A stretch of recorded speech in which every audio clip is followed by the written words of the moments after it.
అష్టలక్ష్మీ సమేత శ్రీ నారాయణాయ నమో నమః. శ్రీ సీతారామాంజనేయ మయమైన ఈ సభా సదస్సుకి శవనీయ నమస్సులు సమర్పణ చేసుకుంటూ ఒక దీక్షగా ఒక పారాయణగా మనం సాగిస్తున్నటువంటి సుందరకాండ ప్రవచన రూప మహాయజ్ఞం ఇవాళ 6వ రోజుకు చేరుకున్నది. నేటి రోజున మనం కథాపరంగా చూస్తే హనుమంతుడు సీతమ్మకు రామ సందేశాన్ని అందించాడు. అటుపై చూడామని తీసుకుంటూ అమ్మా నేను రాముడితో ఏం చెప్పాలని అడుగుతున్నాడు. అప్పుడు సీతా సందేశం హనుమంతుడు ఇప్పుడు స్వీకరిస్తున్నాడు. ఈ సందర్భంలో మనం నిన్నటి రోజున కొన్ని రహస్య విషయములు చెప్పుకుంటూ హనుమాన్ ఆంజనేయ ఈ 2 శబ్దాలున్న మంత్రార్థములు, హనుమద్ ఉపాసన యొక్క పరమార్థం, హనుమంతుని యొక్క వివిధ రూపములు రామాయణంలో ఎలా దాగి ఉన్నాయి, అవి ఏ విధంగా ఆవిష్కరించాలి అనే దాంట్లో క్షిప్ర ఆంజనేయ స్వరూపం ఒకటి, పంచముఖాంజనేయ స్వరూపం ఏ విధంగా వాల్మీకి సుందరకాండలో హనుమత్ క్రియతో మనం దర్శింపజేశాడనే దాన్ని నిన్న ఆవిష్కరించుకున్నాం. అలాగే నిన్న ఒక దివ్యమైన ఘట్టం హనుమత్ విశ్వరూప సాక్షాత్కారం, సీతమ్మ ఏ విధంగా విరాళాంజనేయ రూపాన్ని చూసిందో చెప్పుకున్నాం. విరాళాంజనేయుడు ఇవాళ మరొక స్వరూపం వచ్చింది మనకి, విరాళాంజనేయ రూపం. అటుపై అమ్మవారు ఇప్పుడు తాను సందేశాన్ని చెప్తూ ఉన్నారు హనుమంతుడితో. ఒక ఆర్ద్రమైనవి లోతైన మాటలు ఇక్కడ మనకు కనబడుతున్నాయి. ఒక రాజనీతిజ్ఞురాలుగా మాట్లాడుతుంది అమ్మ. ఇక్కడ మనం మొదటి నుంచి పరిశీలిస్తున్న అమ్మలో ఒక మహాభక్తురాల్ని, ఒక రాజనీతిజ్ఞురాలని, ఒక జ్ఞానిని, ఒక యోగిని, ఒక పరాశక్తిని దర్శిస్తున్నాం. అందుకే సుందరకాండని 3 కోణములు, ఒకటి రామతత్వం, ఇంకోటి శాక్తేయం, 3వది హనుమద్ భక్తి, 3 స్వరూపములతో మనం దర్శింపజేసుకుంటున్నాం. అందులో సీతమ్మ కేవలం ఒక స్త్రీ మాత్రమే కాదు, ఆవిడ పరాశక్తి రూపము. అందులో సాక్షాత్తుగా వచ్చిన జగజ్జనని, అయోనిగా నేరుగా వచ్చిన తల్లి అనేది మనం ప్రస్తావన చేసుకున్నాం. ఇప్పుడు ఆ తల్లి మాట్లాడుతున్నటువంటి మాటలు ఎంత అద్భుతంగా ఉన్నాయో చూడండి. ఉవాచ శోక సంతప్త హనుమంతం ప్లవంగమం. రామ వియోగ దుఃఖంతో మాట్లాడుతూ ఆ తల్లి అంటోంది. ఒక్కొక్క శబ్దం ఎంత గొప్పగా ఉన్నాయంటే, కౌసల్య లోకభర్తారం సుషివేయం మనస్విని తం మమార్థే సుఖం పృచ్ఛా శిరసా చాభివాదయ. మొట్టమొదటి మాట, రామచంద్రమూర్తి పాదములకు నా నమస్కారములు తెలియజేయ. ఇది మొట్టమొదటి. ఆ రామచంద్రుడు ఎవరు? కౌసల్య కడుపు పంట. ఎంత చక్కటి మాట. కౌసల్యమ్మ కడుపు పంట. కౌసల్య లోకభర్తని కన్నది. కౌసల్య ఏ లోకభర్తని కన్నదో ఆ లోకభర్తకి నమస్కారం. అంటే ఈ మాట ఎంత గొప్పగా తల్లి చెప్పిందనో మంత్రం వలె మాట్లాడింది. కౌసల్యాదేవి కన్న తర్వాత ఆయన లోకభర్త అయ్యాడా? లోకభర్తని కౌసల్య కన్నదిట. అంత చక్కటి మాట. కౌసల్య లోకభర్తారం శుచివేయం మనస్సుని. ఈ మాట చెప్పడం, లోకభర్త అంటే సమస్త లోకములకు ప్రభువు అంటే ఎవరు? సర్వలోకేశ్వరుడైన నారాయణుడు. కౌసల్య ఏ లోకేశ్వరుడైన నారాయణ కన్నదో ఆ నారాయణుని యొక్క పాదపద్మములకు, రామనారాయణుని పాదపద్మాలకు నా నమస్కారము. అంటే వాల్మీకి రాముడు నారాయణుడు అనే విషయాన్ని ధ్వనిప్రాయంగా చెప్తున్నాడు. ఎందుకంటే రామాయణంలో పెద్ద రహస్య విషయం ఏంటంటే, రాముడు చాలా మందికి మానవుడిగానే కనబడతాడు. ఎందుకంటే మానవుడిగానే ప్రవర్తించాలి ఆయన, లేకపోతే రావణుడు చాలు. ఇది ఒక పెద్ద. అందుకే రామావతారం రహస్యంలో ఏంటంటే, కేవలం మానవులు రావణుడిని కొట్టలేరు. ఎందుకంటే సహజంగా పుట్టుకతో ఆ శక్తి ఉందని. నరమానవులు ఏమీ చేయలేని శక్తి పుట్టుకతో ఉంది. వరంతో సంపాదించుకున్నది ఏంటంటే, దేవతలు గాని దానవులు గాని ఇతరత్రా బలీయులెవరూ కూడా జయించలేని శక్తిని తపస్సుతో సంపాదించాడు. ఇప్పుడు నారాయణుడు ఏమొచ్చిందంటే చిక్కు, కేవలం నరులు కొట్టలేరు, దేవతలు కొట్టలేరు. అందుకే దేవదేవుడు నరునిలా తయారై వచ్చాడండి. అది అందుకే నరత్వం చూపిస్తూ నారాయణత్వం దాచిపెట్టుకున్న అవతారమే రామావతారం. ఇది తెలుసుకోవాల్సింది. అయితే కొంతమంది అంటారు, రాముడు పాప అమాయకుడు, రాముడు మంచి బాలుడు, అంతే కదండి. కృష్ణుడు మహామాయావి, దాపరికం అని. కానీ చాలా పొరపాటు. కృష్ణుడే పాపం దాపరికలని దేవుడు అండి. రాముడే మాయగారు, రాముడు సామాన్యం కాదు. ఒకప్పుడు విశ్వనాథ్ వారిని అన్నట్ట, మీరు చాలా అమాయకులండి, అలా కనబడ్డమే నాకు గడుస్తానన్న ఆయన. చాలా గొప్ప విషయం అది. రామచంద్రమూర్తి యొక్క తత్వం ఏంటంటే మాయగారు రాముడు. ఎందుకంటే ఆయన నారాయణుడు. ఆ విషయాన్ని బాగా తెలుసండి. కొందరు అనుకుంటూ ఉంటారు రాముడికి నారాయణుని తెలియదు. తెలియకపోవడం ఏంటారు, పరమేశ్వరుడు సర్వజ్ఞుడు, ఆయనకు తెలుసు, పూర్తిగా తెలుసు. ఇద్దరికి తెలుసు, ఆయనకి తెలుసు, ఋషులకు తెలుసు.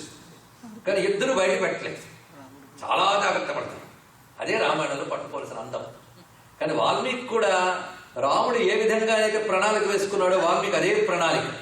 అందుకే అవతరించక ముందు బాలకాండలో నారాయణ అవతరిస్తున్నాడని చెప్తాడు.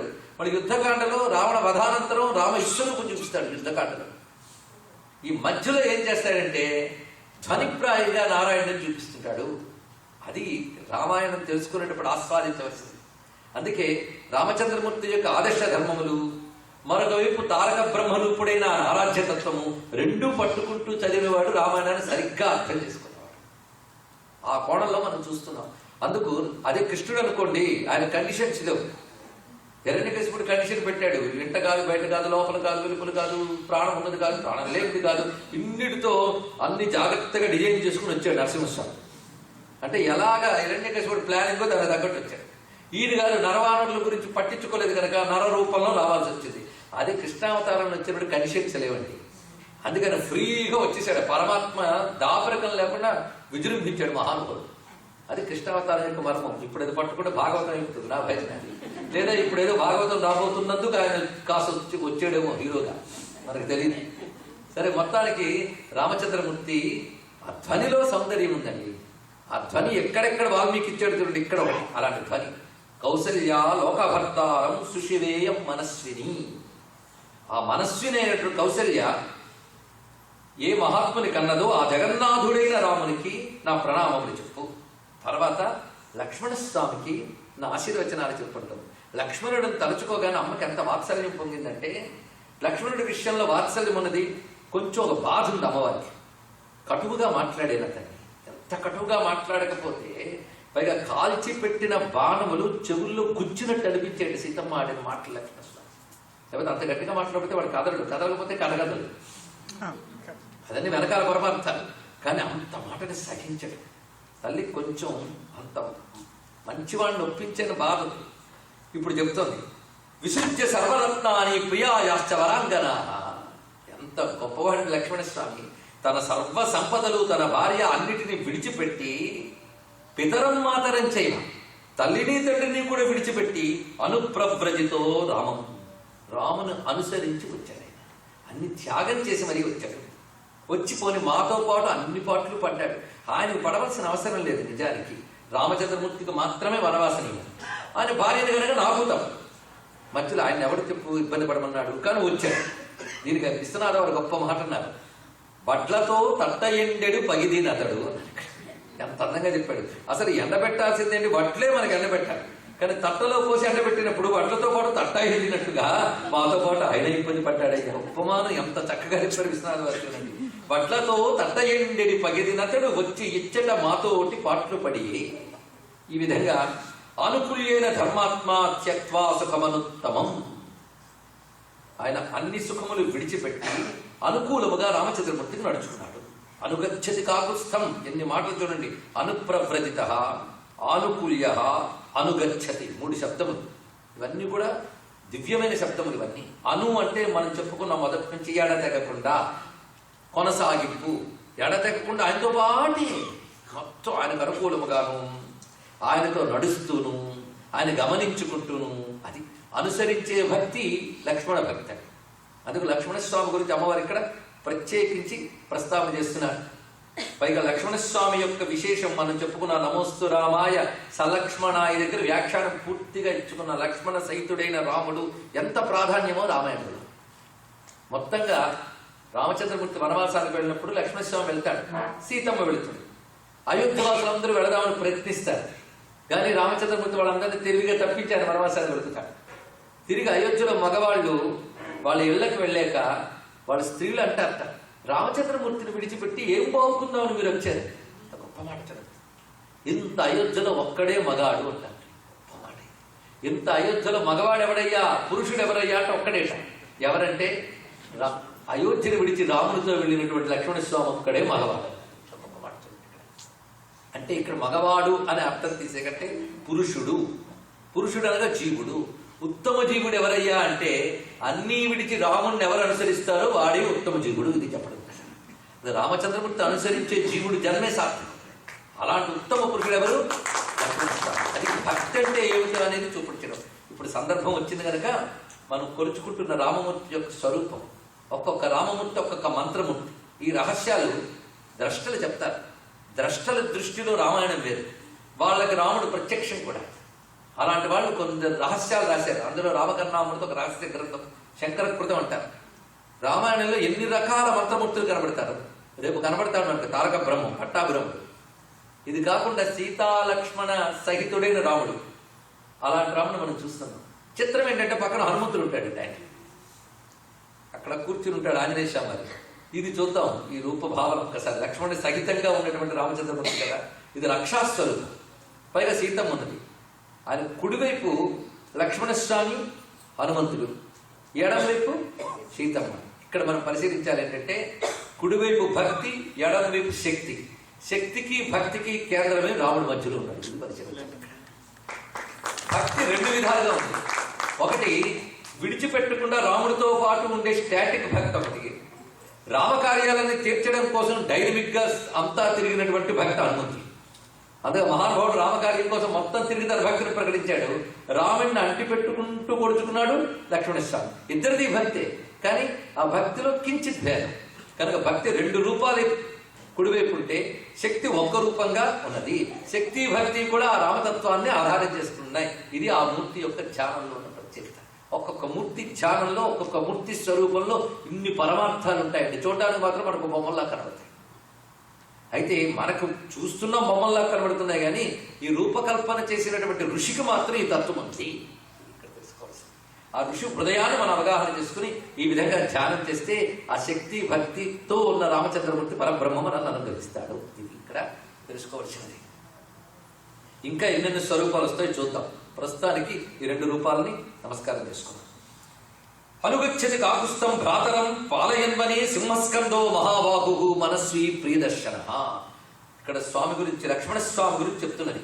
లక్ష్మణస్వామికి కూడా మంత్రం ఉన్నదండి. లక్ష్మణ, భరత, శత్రుఘ్నులు వీళ్ళు ముగ్గురు కూడా మంత్రమూర్తులే. ఇంకా మాటకు వస్తే జాంబవంతులు, వీళ్ళందరూ దేవతలు. ఆ స్వరూపం అంతా రేపు మనం ఆవిష్కరించుకుపోతున్నాం. తారక బ్రహ్మ రూప ఆవిష్కరణ పట్టాభిరామమూర్తులు కనబడుతుంది మనకి. అందులో లం లక్ష్మణస్వామిని నమః, ఆయన మహామంత్రం ఇది ప్రధానంగా.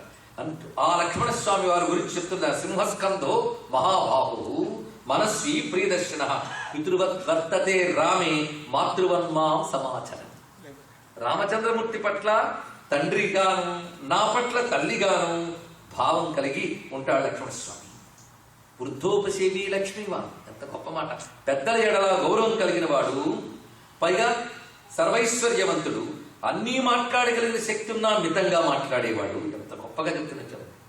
అతడి దగ్గర ఉండడం వల్ల మా మామగారు మమ్మల్ని కనిపెట్టుకున్నట్టే ఉన్నది అన్నది. ఎంత గొప్ప మాట, ఎంత గొప్ప మాట. మా మామగారు కనిపెట్టుకున్నట్టే అంటే రామచంద్రమూర్తికి దశరథుడు పక్కనుంటే ఎలా ఉంటుందో లక్ష్మణస్వామి ఉండడం వల్లే. ఒక విధంగా లక్ష్మణస్వామి పక్కన ఉండడం వల్లే పితృవియోగపు బాధ కూడా అంతగా అనుభవించలేదు రాముడు.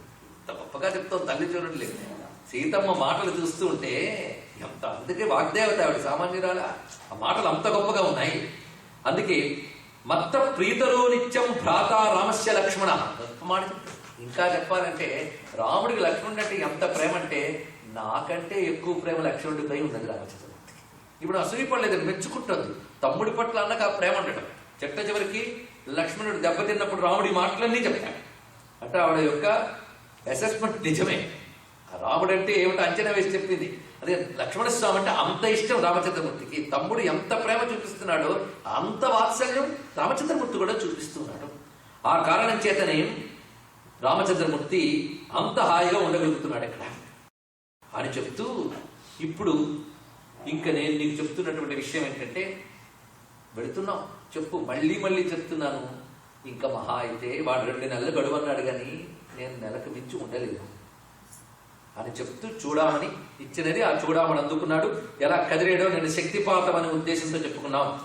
పైగా చూడామని ఇస్తూ అమ్మ ఒక మాట అన్నది. ఇది చూస్తూ ముగ్గురిని గుర్తు తెచ్చుకుంటాడు. మణిందృష్ట్వాతు రామో వై త్రయాణం సంస్మరిష్యతి వీరో జనన్యా మమచ రాజ్ఞో దశరథశ్చ. ముగ్గురిని, నా తల్లిని, అదేవిధంగా నా తండ్రి అయిన జనకుని, దశరథ మహారాజుని, వీళ్ళు ముగ్గురిని గుర్తు తెచ్చుకుంటాడు. నన్ను ఎలాగో గుర్తు తెచ్చుకుంటాడు. 4వది. ఈ విధంగా ఉంటుంది సుమా. అయితే ఒక్క చిన్న మాట ఏమిటంటే, ఇక్కడ బయలుదేరినప్పుడు ఈ పనంతా చక్కబెట్టవలసిన బాధ్యత నీపైన ఉన్నది.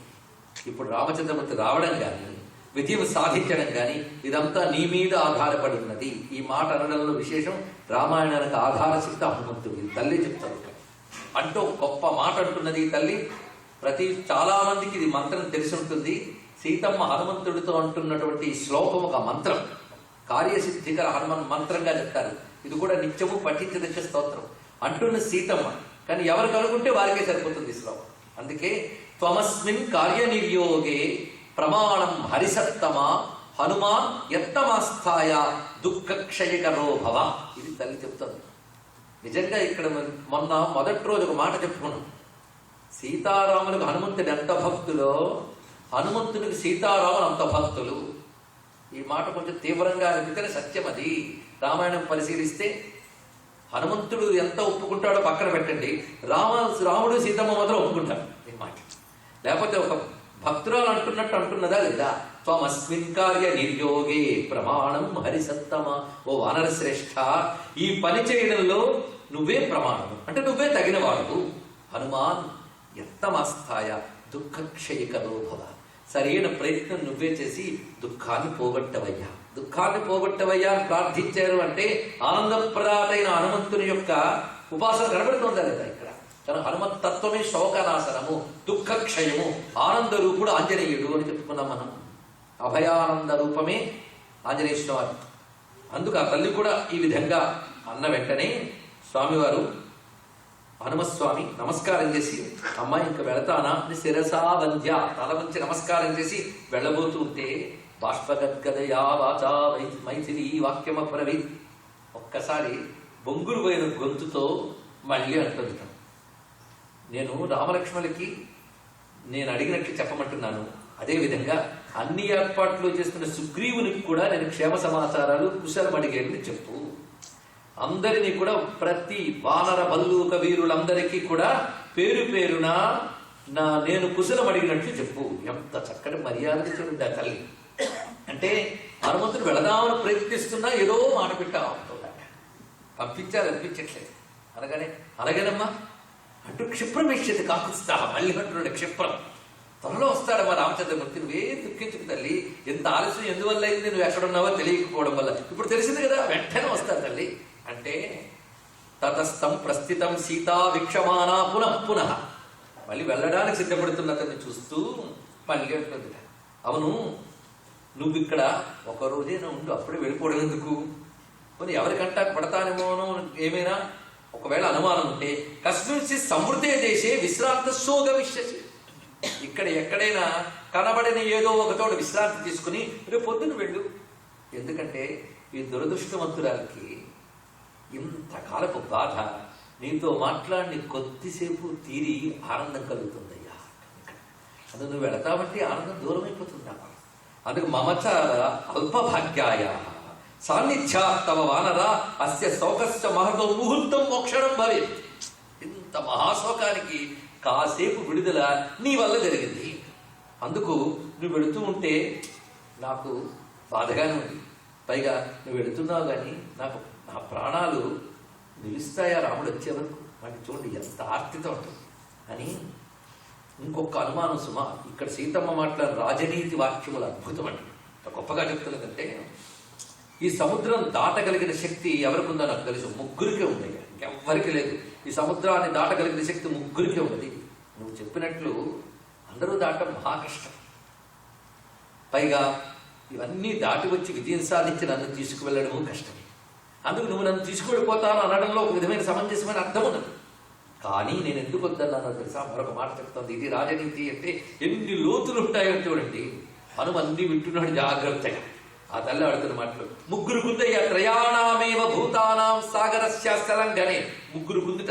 అది ఎవరికంటే శక్తి వైనతేయస్య తవవా మారుతస్య. ముగ్గురికి గరుత్మంతుడికుంది, వాయుదేవుడికుంది, నీకుంది. ఈ ముగ్గురే దాటగలి, ఇంకెవరు దాటలేరు. మరి వాళ్ళందరూ ఎలా దాటి ఇక్కడికి వచ్చి విజయం సాధిస్తారనేది నాకు తెలియదు. అందరూ దాటి విజయం సాధించేలా చేయగలిగిన శక్తి నీకే ఉంది. అది నాకు తెలుసు. ఎంత గొప్ప మాట చూడండి ఇక్కడ. అందుకు ఇప్పుడు మొత్తం నీదే భారం. నేను రాముడి భారం అని నీది భారం. రాముడు వచ్చి విజయం సాధించాలన్నా నీదే భారం. ఇంకెవరికి వల్ల కాదు దాటడం. అంటూ కింపశ్యసి సమాధానం త్వంభి కార్య విదాంబర. వాక్య విదాంబర ఎంతవరకు చూశారు కదా. ఇప్పుడు రెండవ మాట కార్య విదాంబర. ఒక కార్యం ఎలాగ సాఫల్యం చేయాలి నీకు ఒక్కడికి తెలుసు. హనుమంతుడంటేనే కార్యసిద్ధి యొక్క స్వరూపము. ఆయనకి ఎప్పుడు సిద్ధి లేదనేది లేదు, ఆయన అంటేనే సిద్ధి స్వరూపుడు. అదే త్వంభి కార్య విదాంబర. తల్లి గొప్ప మాట చెప్తుంది. నువ్వు కార్యం ఎలా చేయాలనే వాళ్ళు తెలివైన వాడు నువ్వే. పైగా ఇంకొకటిగా వల్ల అవుతుందా ఒప్పుకోను. త్వమేవైక కార్యస్య పరిసాధనే. మళ్ళీ ఒక మాట, నువ్వు ఒక్కడివి మాత్రమే పని సాధించగలవు. అయితే నువ్వు కాకుండా రామచంద్రమూర్తిని తప్పించని ఎందుకంటున్నానో తెలుసా. నువ్వొచ్చి దాటించి నన్ను తీసుకువెళ్ళిపోయావనుకో రామచంద్రమూర్తి కీర్తి ఎలా వస్తుందయ్యా. ఆయన కీర్తి ప్రతిష్టలు రావద్దు. గొప్ప మాట అంటుంది చూడండి ఇక్కడ. ఆ మాటకు వస్తే ఈవిడే తగలబెట్టలేదు. హనుమంతుడు కొట్టేయగలిగి ఆయన కొట్టలేదు. రావణుడిని కొట్టగలిగే శక్తి హనుమంతుడికి ఉన్నది, సీతమ్మకి ఉన్నది. కానీ వాళ్ళిద్దరూ ఆ పని చేయలేదు. ఎందుకంటే రాముడు పని ఆయన పని ఆయన చేయడం. ఇక్కడ ఒక మాట విశ్వనాథ గొప్ప మాట అంటారు. అదేమిటంటే విషజ్వాలలు పెరిగిపోయినప్పుడు శివుడు నిగ్రహించాడు. అంటే విష్ణువుకి చేత కాదనా? కాదని కాదు, ఆ పని ఆయన చేశాడు. అసుర సంహారం చేసినప్పుడు విష్ణువు విజృంభించాడు. అంటే శివుడికి చేత కాదనా? ఆ పని ఆయన చేశాడు. అలాగే నీకు చేత కాదని కాదు, ఎవరి పని వాడు చేయాలి ఆయన. ఇలా ఒకరు చేశారు అలా ఒకరు చేశారని చెప్పి భేదాలించొద్దు. ఇరుగురు ఎందు భేదమని ఏటికి పాపము కట్టుకోవలే. హరిహరుల్లో ఎలాగైతే భేదం పెంచకూడదో నీకు రాముడికి అలా భేదం పెంచకూడదు. ఎంత చక్కగా తల్లి ఈ మాట చెప్పి పురుషుడు ప్రయోజనం ఉంటుందయ్యా. వాడు నన్ను దొంగలా ఎత్తుకొచ్చాడు, నువ్వు వీడికి తెలియకుండా నన్ను తీసుకెళ్ళిపోయే వరకు ఇది దొంగలా తిరిగి తీసుకెళ్ళినట్టుంది. రాముడు దొరలాగొచ్చి వీళ్ళందరినీ కొట్టి దొంగకు బుద్ధి చెప్పి తీసుకెళ్ళాలి. రాముడు ప్రయోజకులు యందు ప్రథమమూర్తి. గొప్ప మాట అంటుందండి ఇక్కడ తల్లి. ప్రయోజకులు యందు ప్రథమమూర్తి. ఒక పని సాధించాడంటే రాముడు ఏమిటో తెలియాలి. ఏమనుకుంటున్నాడు రావణాసురుడు? రాముడు ఏంటో తెలియాలి. రాముడు ఏంటో తెలియాలి కనుక వచ్చి మొత్తం వీళ్ళని దెబ్బతీసి వెళ్ళాలి. అలా రాముడు వచ్చి ఇక్కడికి సముద్రం దాటి వచ్చి వీళ్ళందరినీ దెబ్బతీసి వెళ్ళాలంటే అలా చేయగలిగి ఆ పని జరిగేటట్టు నువ్వే చూడాలయ్యా. ఇక్కడ ఆ తల్లి చెప్తున్న మాటలు. అందుకు బలై సమగ్రే యడిమాం రావణం జిత్య సంయుగే విజయీ స్వపురీం యాయా తత్తుమే స్యాద్యసస్కరం. రామచంద్రమూర్తి పని అంటే ఎలా ఉండాలంటే ప్రపంచానికి తెలియాలయ్యా. వీడి వంశాన్ని మొత్తం దెబ్బతీసి రామచంద్రమూర్తి వెళ్ళడమే ఆయన కీర్తికి తగినటువంటి పని. అందుకు రామచంద్రమూర్తి అలా వచ్చేటట్టు నువ్వే చూడు. రామచంద్రమూర్తి ఏమనుకుంటున్నావు? తత్యథాతస్య విక్రాంతం అనురూపం మహాత్మన భవేదాహవసూరస్య తథాత్వముపపాదయ. గొప్ప శ్లోకం. అంటే రామచంద్రమూర్తి పరాక్రమానికి ఆయన శౌర్యానికి తగ్గట్టుగా పని జరిగేలా నువ్వు చూడు. రాముడి శౌర్యం పరాక్రమం ఏదో దానికి తగ్గట్టుగా జరగాలంటే నువ్వు ఏర్పాటు చేయాలి అని చెప్పగానే తదా అర్థోపహితం వాక్యం సహితం హేతు సంహితం. అమ్మ మాటలో ఉన్న గొప్పతనాన్ని వాల్మీకి అంత గొప్పగా చెప్తున్నాడండి. అది అర్థోపహితం, ఒకానొక ప్రయోజనముతోనూ తార్కికంగా హేతుబద్ధంగానూ ఉన్నాయట అమ్మ మాటలు. ఆ మాటలు విని హనుమంతుడు సరేనమ్మా అన్నాడు. ఎంత చక్కగా రాజనీతి చెప్తాడు. ఆయన గొప్ప రాజు. రాజైన వాడు తన భార్యను ఎవరో ఎత్తుకుపోతే ఇంకోలా తెప్పించుకోకూడదు. ఆయన వచ్చి తన పరాక్రమం చూపించి తన శౌర్యం ఏమిటో అది ఆయన ప్రకటించాలి. అది చెప్తే అర్థవంతమైన హేతు సమ్మతమైన ఈ వాక్యానికి స్వామి సంతోషించి నువ్వేమన్నావు? అక్కడ అందరూ సమర్థులు కాదు, నువ్వు సర్వసమర్థుడివి అన్నావు. కానీ అమ్మ ఒక్క మాట విను. అక్కడున్న వానర వీరుల్లో ఒక్కొక్కరు ఎలాంటి వారో తెలుసా? సామాన్యులు కాదు తల్లి. మద్విశిష్టాశ్చ తుల్యాశ్చ సంతి తత్ర వనౌక సహ మత్త ప్రత్యవర కశ్చిత్ నాస్తి సుగ్రీవ సన్నిధౌ. ఈ మాట చెప్పడంలోనే హనుమంతుని యొక్క గొప్ప వ్యక్తిత్వం కనబడుతుందండి. మొత్తంగా ఆ భవ్యమైనటువంటి వానర సైన్యంలో నాతో సమానమైన వాళ్ళు, నాకంటే అధికులు ఉన్నారు, కానీ నాకంటే తక్కువ వాడు ఒక్కడు కూడా లేడమ్మా. ఈ మాట నిజంగా అనగలరా? శ్రద్ధగా విన్నారు కదా. ఎంత హనుమంతుడు తోకజాడిస్తున్నా కొంతమందికి నిద్ర వచ్చేస్తుంటుంది. తామస ప్రవృత్తులు. ఏకాగ్రంగా వినండి. అందరూ నేను కానీ ఒకరిద్దరి వల్ల అందరికీ దెబ్బ. అంతలు ఇంత సందడి జరుగుతుంటే అలా కళ్ళు ముత్తలు పడతాయో. సరే విషయానికి రండి. మొత్తానికి ఇప్పుడు ఆంజనేయ స్వామి వారు అన్నమాట ఎవరైనా మాట్లాడగలరా? మానసికంగా ఒప్పుకోగలరండి. అక్కడ ఉన్న వాళ్ళందరూ నాకంటే ఎక్కువ వాళ్ళు, నాతో సమానమైన వాళ్ళే కానీ నాకంటే తక్కువ వాళ్ళు లేరన్నాడు. నిజంగా అది నిజమేనా? నిజంగా హనుమంతుడి కంటే ఎక్కువ వాళ్ళు ఎవరైనా ఉన్నారా అందులో? అది హనుమంతుడు అబద్ధమాడా? వినయం చూపించాడా?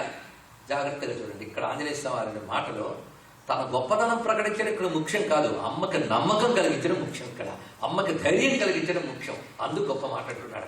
అమ్మ వానరవీళ్ళు సామాన్యం కాదమ్మా, ఒక్కొక్కరు చాలా కట్టికులు. పైగా నిజమైన గొప్పవాడు ఎప్పుడు కూడా అందరికంటే నేను గొప్పవాడిని అనుకోడు. చాలా ముఖ్యమైన విషయం తెలుసుకోవాల్సింది. అందుకు ఉత్తముడు ఎవడు అంటే అందరినీ ఉత్తములుగా గ్రహించగలిగేవాడు నిజమైన ఉత్తముడు. అది ఆంజనేయుని దగ్గర తెలుసుకోవాల్సింది. ఏ ఈర్ష్యలు కానీ అసూయలు కానీ, అదేవిధంగా తన ప్రతాపానికి తానే గర్వించడం కూడా లేదు. రామచంద్రమూర్తి గురించి వర్ణిస్తూ వాల్మీకి బాలకాండలో అయోధ్యకాండలో కూడా గొప్ప మాట చెప్తాడు. అదేమిటంటే తన ప్రతిభకు తాను విస్మయము చెందడు. ఒక్కొక్కప్పుడు కొందరికి వాళ్ళని చూసి వాళ్ళకి ఆశ్చర్యం ఎక్కుతుంటుంది. ఏమిటి నాకు ఇంత మరీ టాలెంట్ ఇంత? ఎప్పుడో భగవాన్ అడుగుతా, నీకు ఎప్పుడు అనిపించలేదా నేను అవతారం చూపించాను? 20 వాళ్ళు ఉన్నారండి, అది మొదలైందా ఇచ్చినంత కింద పడిపోవడం స్టార్ట్ అవుతుంది. అందుకు హనుమంతుడి దగ్గర తెలుసుకోవాల్సింది, ఆయన ప్రతాపవంతుడని అందరూ అనుకుంటున్నారు, తాను మాత్రం ఏమనుకోవద్దు. అనుకోవడంలో ఏముందండి, ప్రకటించడంలో పనిచేయడంలో ఉంది కానీ దానిలో. అందుకు మత్త ప్రత్యవర కశ్చిత్ నాస్తి సుగ్రీవ సన్నిధం. సుగ్రీవుడి దగ్గర ఉన్న మహావానర వీరుల్లో నాకంటే తక్కువవాడు ఒక్కడు కూడా లేడమ్మా. అంతేకాదు నేను ఇలా వెళ్ళడం ఏంటి, వాళ్ళలో వస్తారు. ఒక్క మాట, ఎప్పుడైనా ఎవరైనా ముందు పంపారు అంటే తక్కువనే పంపుతారు. అందుకు రామచంద్ర ముందు నన్ను పంపాడు, మిగిలిన వాళ్ళందరూ ఘటకులు ఉన్నారు. ఇంకా అదొక మాట, అహంతావదివ ప్రాప్త కిం పునస్తే మహాబలా నహి ప్రకృష్ట ప్రేష్యంతే ఇతరే జన. గొప్పవాళ్ళు ముందు పంపరమ్మా, ఇతరులని ముందు పంపుతారు. అలా వచ్చాను అని తదనం పరితాపేన. ఇంకా నువ్వు దుఃఖపడుతుంది అంటే ఆమె శోకం బాపడం కోసం, ధైర్యం కల్పించడం కోసం ఈ మాటలు చెప్పారు. త్వరలోనే సూర్యచంద్రులు కలిసి ఒకేసారి ఉదయించారా అన్నట్లుగా నా భుజాలపై సూర్యచంద్రులాగా రామలక్ష్మణులు ప్రకాశిస్తూ ఉండగా నేను ఇక్కడికి వస్తాను. అలా వచ్చి రామచంద్రమూర్తి విజయం సాధిస్తాడు అని మళ్ళీ అంటున్నాడు. అచిరాద్రక్షసే రామం ప్రతిఫలంత వివాహం. త్వరలో రాముడిని చూస్తావు, ఆయన వస్తాడు, అసుర సంహారం చేస్తాడు. ఆయన యొక్క బాణముల ముందు, వానర కణముల ముందు అసుర సేనలు నిలవలేవు. రాముడు విజయం సాధిస్తాడు. నువ్వు రామచంద్రమూర్తి సైతంగా అయోధ్యకు చేరుకుంటావు, అక్కడ పట్టాభిషిక్తురాలు అవుతావు. ఆ భవ్య ఘట్టాన్ని చూసి మేము అందరం ధన్యులమవుతాం అన్నాడు. ఇది మొత్తం ఇప్పటి వరకు మనం చెప్పుకున్నది హనుమద్ రామాయణం. ఎలాగో చూడండి, సుందరకాండకి బీజకాండ అని పేరున్నది. అనేకమైన పేర్లు సుందరకాండకి. హనుమత్ కాండ అని, బీజకాండ అని 2 ప్రధాన నామములు. బీజకాండ అంటే బీజం అంటే అర్థం ఏంటి? విత్తనం. విత్తనంలో చెట్టు ఉన్నట్లుగా సుందరకాండలో రామాయణం ఉంది. అందుకే బీజకాండ. అంతేకాదు బీజాక్షరములను వినుంటాం మనం. బీజాక్షరములు ఎందుకంటే ఒక బీజంలో భుజమంతా ఉన్నట్లుగా ఒక దేవతా శక్తి అంతా అక్షరంలో దాగి ఉంటే దానికి బీజాక్షరం అని పేరు. బీజాక్షరానికి సాహిత్యార్థం ఉంటుందండి, లిటరీ మీనింగ్స్ ఉండవు. బీజాక్షరంలో శక్తి ఉంటుంది. ఆ శక్తి ఏరియా దేవత యొక్క సమస్త శక్తి దానికి దాగి ఉంటుంది. దాని లిటరీ మీనింగ్లు తీయలేము మనం. ఇది తెలుసుకోవాల్సింది. అంతేకాదు బీజాక్షరం పేరు పెట్టడంలో మరొక అద్భుతమైన అర్థం ఉన్నదండి. ఇది తెలుసుకోవాలి. మంత్రం పుచ్చుకున్నంత మాత్రాన సిద్ధించదు, సాధన వల్ల సిద్ధిస్తుంది. అదేవిధంగా మంత్రంపై అక్షర దృష్టి, గురువుపై మానుష దృష్టి, విగ్రహంపై శిలా దృష్టి ఉన్నవాడికి సిద్ధి రాదు. రిపీట్ చేయనా? మంత్రంపై అక్షర దృష్టి, గురువుపై మానుష దృష్టి, విగ్రహంపై శిలా దృష్టి ఉంటే మోక్షము రాదు. అది తెలుసుకోవాలి. మంత్రం లభించింది అంటే ఎన్నో జన్మల సుకృతం, మనం ఊహించకుండా వస్తుంది. అది లభించింది అనగానే నాకు ఇవాళ ఈశ్వరానుగ్రహం లభించింది కదా అని తప్పించుకోవాలండి. కబీరు మంత్రం పొందాలని తపనపడ్డాట. ఎందుకంటే గురువు ద్వారా ఉపదేశం పొందకుండా నామము అవి చేసుకుంటూ ఉంటే మంచిదే కానీ అప్పుడు దానికి సాధ్య మంత్రం అని పేరు. గురువు ద్వారా ఉపదేశం పొందితే సిద్ధమంత్రం అని పేరు. మామూలుగా చేసేదానికంటే 1 రెట్లు ఫలితంట. ఇదివరకు నీకు తెలిసిందే, కానీ గురువు నోట రాగానే దానికి శక్తి వస్తుంది. అది తెలుసుకోవడం, అక్షరం రాదు, శక్తి వస్తుంది. అది కబీరు గంగా తీరంలో ఈ గురువైన నాకు దొరికితే బాగుండు అనుకుంటున్నట్టు. ఒక మహాయతీశ్వరుడు గంగా స్నానానికి వెళ్ళాడు. ఆయన దగ్గర మంత్రం తీసుకోవాలనిపించింది, కానీ నేను అడిగితే ఆయన ఇస్తాడో లేదో, ఏం చేయడో అని ఆలోచించాడు. సరిగ్గా గంగా స్నానం చేసి వస్తున్నారట ఆ మహానుభావుడు. వస్తూ ఉంటే వెళ్ళి కాళ్ళ మీద పడ్డట్టు. ఎందుకంటే పెద్దలు హఠాత్తుగా ఎవరైనా కాళ్ళ మీద పడితే సిగ్గు వస్తుంది. రామ రామ అన్నాడు. ఉపదేశం అయిపోయిందండి అన్నాడు. ఆ ఒక్క 2 మాటలు పట్టుకుని సిద్ధి పొంది పెట్టండి కబీరు. అందుకు సాధకుడికి మంత్రంపై అక్షర దృష్టి నామదృష్టి ఉండరాదు. మంత్రము దేవతారూపము, గురువు దేవతారూపము, విగ్రహం దేవతారూపం అనే దృష్టి ఉంటే సిద్ధిస్తుంది. ఇది తేడా.